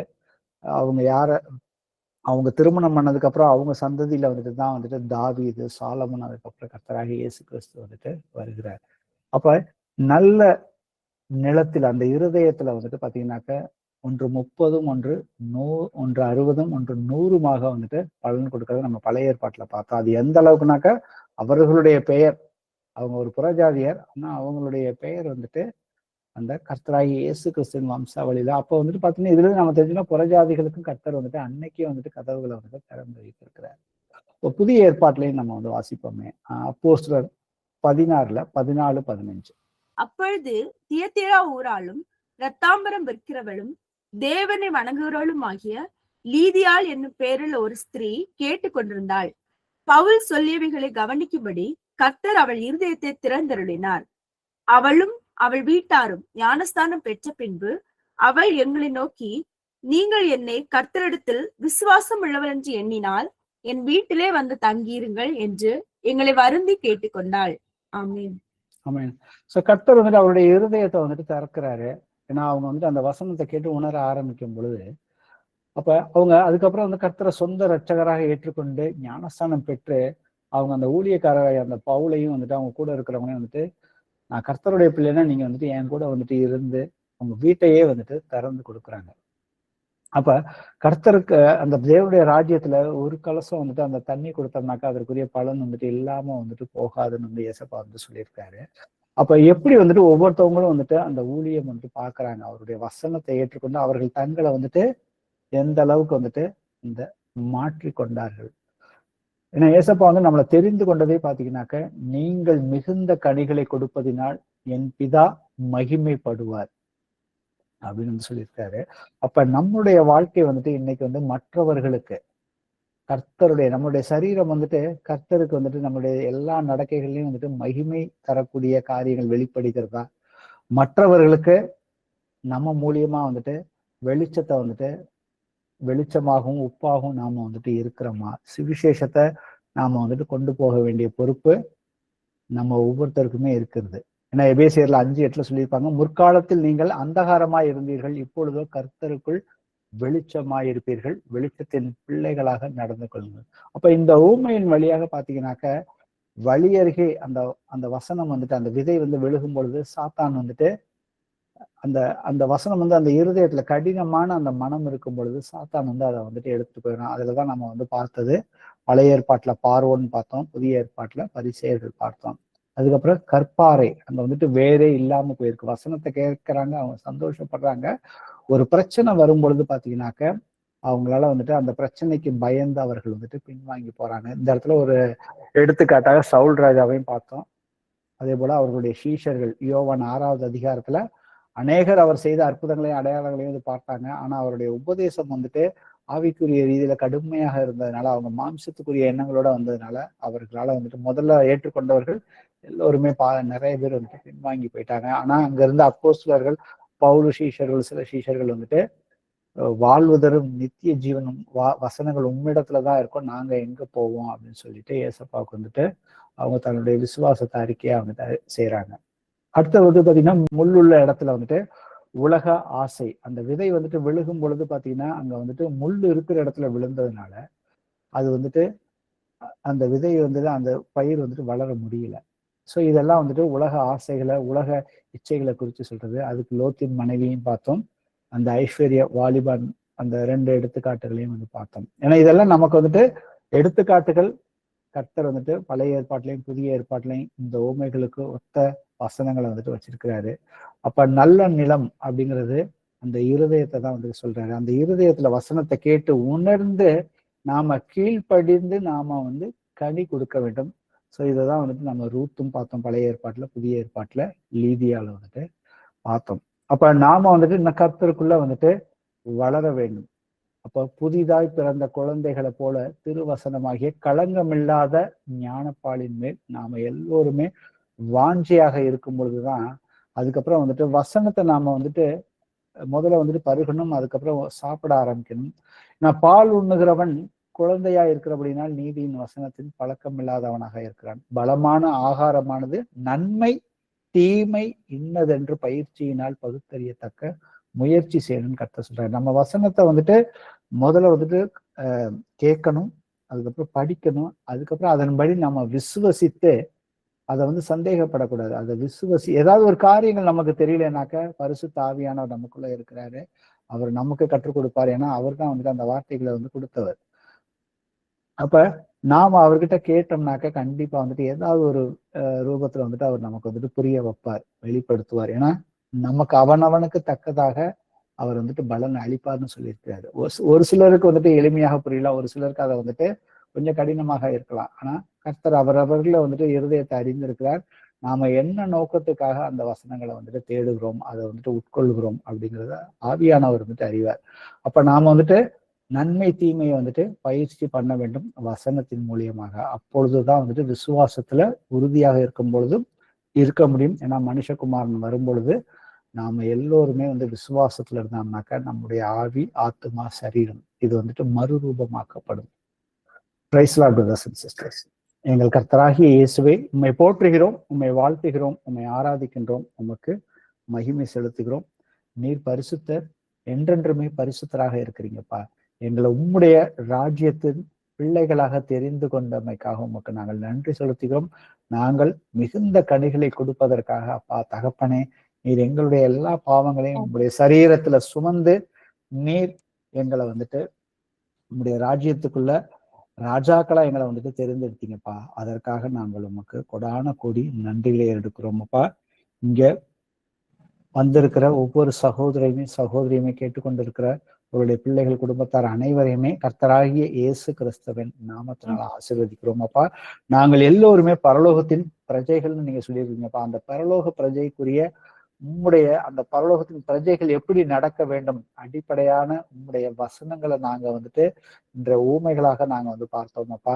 நாங்கள் வந்துட்டு 100% வந்து ஒவ்வொருவருமே பலன் கொடுப்பதற்கு எங்கள் ஒவ்வொருவரையுமே உம்முடைய ஆவியினாலே வழிநடத்தும்படியாக ஜெபிக்கிறோம் அப்பா. நாங்கள் எந்த ஒரு விதத்திலையும் வந்துட்டு எந்த ஒரு இடத்துல வசனத்தை கேட்டு உணர்வு இல்லாமல் போகாதபடி எங்களை நீர் வந்துட்டு தயவாய் உங்களுடைய ஆவியினாலே எங்களை வழிநடத்தும்படியாக ஜெபிக்கிறோம் அப்பா. அதே போல நாங்கள் வந்துட்டு ஏதாவது ஒரு பிரச்சனைகள், நோய்கள், இல்ல வேற ஏதாவது கவலைகள் மூலியமாக நாங்க வந்துட்டு சோர்ந்து பின்வாங்கி போகாமல் எங்களை காக்கும்படியாக நாங்கள் இந்த நேரத்தில் ஜெபிக்கிறோம் அப்பா. அதே போல அந்த உலக கவலைகள் மூலியமாக, இச்சைகள் மூலியமாக நாங்கள் வந்துட்டு சிக்கி கொள்ளாதபடி எங்களை நீர் வந்துட்டு கண்டிப்பா வந்துட்டு காப்பீங்கன்னு சொல்லி நாங்க வந்து முழுமையாக விசுவசிக்கிறோம் அப்பா. அதற்கு நாங்கள் எங்களுடைய இருதயத்துல உங்களுடைய வசனத்தை நீங்க எழுதி வச்சு அதன்படி நாங்க வந்துட்டு உணர்ந்து அனுதினமும் உண்மை அறிகிற அறிவுல நாங்க வந்து வளர்ந்து அப்பா, தேவனுடைய ராஜ்யம் புசிப்பும் குடிப்பும் அல்ல, நீதியும் சமாதானமும் நீங்க சொல்லியிருக்கீங்கப்பா. பரிசுத்த ஆவியினால் உண்டாகும் சந்தோஷம், அதை எப்பொழுதும் நீர் எங்களுக்கு நிலைத்து செய்ய போற கிருபைக்காக உமக்கு நன்றி செலுத்தி இயேசு கிறிஸ்துவின் நாமத்தினால எங்களுடைய எல்லா ஜபத்தையும் ஏறெடுத்து கேட்கிறோம். ஜீவனுள்ள நல்ல பிதாவே, ஆமென். யாருக்காவது பிரேயர் இருந்துச்சுன்னா ஷேர் பண்ணலாம், சாட்சிகள் இருந்தாலும் ஷேர் பண்ணலாம். சிஸ்டர் பிரதர் எனக்கு கொஞ்சம் ஜெபம் பண்ணிக்கங்க பிரதர். மேல இருந்து கபோர்ட்ல மேல இருந்து சாமான் தலை மேல விழுந்து ஒரே வலி. அப்போ இப்ப வலிக்குதுங்களா ஆமா உங்களுக்கு? பிரதர், மேல பாத்திரம் வச்சிருந்தேன், மேல பாத்திரம் அந்த வெயிட் தலை மேல விழுந்துச்சு பிரதர், மண் தலையில விழுந்துச்சு. அது இன்னும் கெண்டருக்கு வலிக்குது. கொஞ்சம் ப்ரேயர் பண்ணிக்கங்க. ஓகே, நீங்க ஞானஸ்தானம் எடுத்துட்டீங்களா சிஸ்டர்? எடுத்துட்டேன் சார் பிரதர். ஓகே, வீடு கிளீன் பண்ண சொல்ல அப்படி ஆயிடுச்சு. அப்படிங்களா? உங்க பேர் என்ன சிஸ்டர்? கிருஷ்ணவேணி. கிருஷ்ணவேணிங்களா? நீங்கள் கர்த்தராகிய இயேசுவை உம்மை போற்றுகிறோம், உம்மை வாழ்த்துகிறோம், உம்மை ஆராதிக்கின்றோம், உமக்கு மகிமை செலுத்துகிறோம் அப்பா. சகோதரி கிருஷ்ணவேணியை கர்த்தராகிய இயேசு கிறிஸ்துவின் நாமத்தினால நாங்க ஆசீர்வதிக்கிறோம். சத்தியத்தையும் அறிவீர்கள், சத்தியம் உங்களை விடுதலையாக்க சொல்லியிருக்கிறீங்கப்பா. இயேசுவே, நீங்க அவர்களுக்காக, அவருடைய பாவங்களுக்காக நீங்க அவருடைய பாவங்களை உங்களுடைய சரீரத்துல வந்துட்டு நீங்க சுமந்திருக்கிறீங்க. உங்களுடைய தழும்புகளால சகோதரி முழுமையாக சுகம் அடைந்து விட்டார்கள் என்று நாங்கள் விசுவசிக்கிறோம் அப்பா. அவர்கள் ஏதாவது ஒரு காரியத்துல உம்முடைய வசனத்துக்கு விரோதமாக அவங்க வந்துட்டு நடந்து கொண்டிருந்தாலும் அப்பா தகப்பனே, அதை நீர் அவர்களுக்கு வெளிப்படுத்தி சத்திய வசனத்துக்கு முழுமையாக அவர் வந்துட்டு கீழ்ப்படிவதற்கு நீர் உதவி செய்யும்படியாக ஜெபிக்கிறேனப்பா. இந்த நேரத்துல அவங்களுக்கு தலையில வழியை கொடுத்திருக்கிற அந்த அசுத்தாவிய இயேசு கிறிஸ்துவின் நாமத்தினால வெளியே வா என்று கட்டளை இடுகிறேன். வழியே முழுமையாக இயேசு கிறிஸ்துவின் நாமத்தினால இப்பொழுதே அவங்க தலையை விட்டு வெளியே போ என்று கட்டளை இடுகிறேன். உனக்கு எந்த அதிகாரம் இல்ல சகோதரி, வந்துட்டு இயேசுவின் பிள்ளை, இயேசுவின் நாமத்தினால உனக்கு கட்டளையிடுறேன், வழியே முழுமையா வெளியே வா என்று. இயேசுவே ஆண்டவரே, உங்களுடைய தழும்புகளால சகோதரி சுகம் அடைஞ்சிட்டாங்க. நீங்க இந்த சுகத்தை கொடுத்ததுக்காக உமக்கு நன்றி செலுத்தி இயேசுவின் நாமத்தினால எங்களுடைய ஜெபத்தை ஏற்படுத்தும். ஜீவனுள்ள நல்ல பிதாவே, ஆமென். Thank you brother. Prayer request brother. எனக்கு சொல்லுங்க பிரதர். எனக்கு போன வருஷம் நான் சொன்னேன்ல, உங்களுக்கு ஸ்பைன் ப்ராப்ளம், அதுல இருந்து இன்னும் பெயின் இருக்குது பிரதர். இன்னும் கால் நரம்பு ரொம்ப வலிப்பு, கரண்ட் ஷாக் அடிக்கிற மாதிரி. ரைட் கால் இல்ல பிரதர், ரொம்ப ஷாக். ஸ்பைன்ல இருந்து இந்த ரைட் கால் ஃபுல் வீங்கிட்டு இருக்குது. வந்து கரண்ட் ஷாக் அடிக்குது, இன்னும் மறுத்துட்டு இருக்குது கால் முட்டில இருந்து கீழே வரைக்கும். இன்னும் வந்து ஜுரம் இருக்குது. இன்னைக்கு ஜுரம், கோல்டு, இன்னும் இரும்பு எல்லாம் இருக்குது. ப்ரேயர் பண்ணுங்க எனக்கு. ஓகே பிரதர், வீட்டுல எல்லாருமே அது ஏன்னா தேவனுடைய ராஜ்யம் நமக்கு வந்துட்டு நீதியும் சமாதானமும் சந்தோஷம்னு வந்து சொல்லியிருக்காரு. இந்த 3 காரியங்களை மாத்திரம் வந்துட்டு நீங்க வந்துட்டு இதுக்காக வந்துட்டு 100% வந்துட்டு நீங்க வந்துட்டு உங்களை முழுமையாக ஒப்பு கொடுக்கணும். சரி ஒப்பு brother. கொடுத்து இதுல நீங்க வந்துட்டு இது இதுக்கு எதெல்லாம் தடையாக இருக்குதோ அதெல்லாம் நீங்க தான் வந்துட்டு நிதானிக்க வேண்டிய பொறுப்பு உங்ககிட்ட தான் இருக்கு. அதை சரி. வந்துட்டு நீங்க சரி செய்யுங்க. இப்ப நம்ம வந்துட்டு ஜெபம் பண்ணுவோம். எங்கள் கர்த்தராகிய இயேசுவே, உண்மை போற்றுகிறோம், உண்மை வாழ்த்துகிறோம், உண்மை ஆராதிக்கின்றோம். சகோதரர் ஜெரால்டு பிரதரை இயேசுவின் நாமத்தினால ஆசீர்வதிக்கிறோம் அப்பா. அப்பா தகப்பனே, இதோ அவருடைய அந்த நரம்பு அந்த நரம்புல வந்துட்டு பிரச்சனை இருக்கு. அதனால வந்துட்டு அவருடைய இடுப்புலையும் கால்லையும் அதிகமான வலி இருக்குதுன்னு சொல்லியிருக்கிறாருப்பா. இயேசுவே ஜீவன் உள்ளவரே, இதோ சகோதரர் மேல எங்கள் மேல் நாங்கள் எல்லோருமே வந்து பாவிகள் அப்பா. எங்களுடைய பாவங்களை நீங்க வந்துட்டு தயவாய் மன்னிங்கப்பா. இதோ சகோதரருடைய காரியத்துல என்ன உமக்கு சுத்தமில்லாத காரியங்கள் எது இருக்கோ அதை வந்துட்டு ஆவியானவரை நீரே வந்துட்டு சகோதரனுக்கு வெளிப்படுத்தும்படியாக நாங்கள் ஜெபிக்கிறோம் அப்பா. அந்த காரியத்திலிருந்து சகோதரன் வந்துட்டு மனப்பூர்வமான உமக்கு சுத்தமில்லாத காரியங்கள் ஏதாவது இருந்தால் அதுக்கு விடுதலை வேணும்னு சொல்லி, ஏன்னா உங்களுடைய சித்தத்தின்படி எதையாகிலும் கேட்டால் அதை வந்துட்டு கண்டிப்பா நீங்க வந்துட்டு செய்து கொடுக்குறேன்னு நீங்க சொல்லியிருக்கிறீங்கப்பா. இயேசுவே ஆண்டவரே, இவருடைய வசனத்தின் மீது நம்பிக்கை உள்ளவராக இருந்து அந்த வசனத்தை வந்துட்டு அவர் அனுதினமும் வந்துட்டு தியானித்து பார்ப்பதற்கு நீங்க உதவி செய்யும்படியாகவும், அவங்க குடும்பத்துக்குள்ள சமாதானமும் சந்தோஷமும் கர்த்தருடைய வார்த்தையின்படி நிலைத்து நிற்பதற்கு சகோதரனை வழிநடத்தும்படியாக ஜெபிக்கிறேன்ப்பா. இயேசு கிறிஸ்துவின் நாமத்தினால சகோதரனுடைய இந்த சியாட்டிக் நர்வுல வந்துட்டு அந்த வலியை கொண்டு வருகிற அசுத்தாவிய, அவருடைய கால்ல இருக்கிற அந்த வலியை, அந்த பெயினை கொண்டு வருகிற அசுத்தாவிய இயேசு கிறிஸ்துவின் நாமத்தினால இப்பொழுதே வெளியே வா என்று கட்டளை இடுகிறேன். அசுத்தாவியே, பிசாசியே, உனக்கு எந்த அதிகாரம் இல்லை சகோதரனுடைய சரீரத்துல இருப்பதற்கு. இயேசுவே, அவருக்கு சகோதரனுக்கு அந்த காய்ச்சலை ஏற்படுத்துகிற, அந்த குளிரையும் ஏற்படுத்துகிற, அந்த வெப்பத்தை குறைக்கிற அந்த அசுத்தாவியை இயேசு கிறிஸ்துவின் நாமத்தினால, அந்த வெப்பத்தை இன்னும் அதிகப்படியாக்குற அசுத்தாவியை இயேசு கிறிஸ்துவின் நாமத்தினால வெளியே வா என்று கட்டளை இடுகிறேன். அவருடைய டெம்பரேச்சர் வந்து நார்மல் ஆகும்படியாக கட்டளை இடுகிறேன். இயேசுவே ஆண்டவரே, உங்களுடைய தழும்புகளால சகோதரனுக்கு நீங்க வந்துட்டு சுகம் கொடுத்துருக்கிறீங்கப்பா. அதே போல மனம் திரும்பி குணமடையுங்கள்னு சொல்லியிருக்கிறீங்கப்பா. இயேசுவே ஜீவன் உள்ளவரே, அப்பா நீர் உங்களுடைய வார்த்தையின்படி, அந்த சத்தியத்தின்படி வந்துட்டு இந்த வார்த்தையின்படி நீங்க எங்களுக்கு எல்லாவற்றையுமே செய்கிறீரப்பா. அதற்காக நாங்கள் உமக்கு நன்றி செலுத்துகிறோம். நாங்க வந்துட்டு ஏதாவது அந்த நிபந்தனைகளை நாங்க செய்யாம இருந்தோம்னாக்க அதற்காக எங்களை தயவாய் மன்னித்து சகோதரன் மேல் இரக்கம் வைத்தாப்பா. நீர் அவரை முழுமையாக சுகப்படுத்தின கிருபைக்காக உமக்கு நன்றி செலுத்தி இயேசுவின் நாமத்தினால எங்களுடைய ஜெபத்தை எடுக்கிறோம் ஜீவனுள்ள நல்ல பிதாவே, ஆமேன். வேற யாருக்கும் பிரேயர் ரிக்வெஸ்ட் இருக்குங்களா? அப்படி இல்லைன்னா இதோட நிறைவு செய்யும். Price the lord brothers and sisters.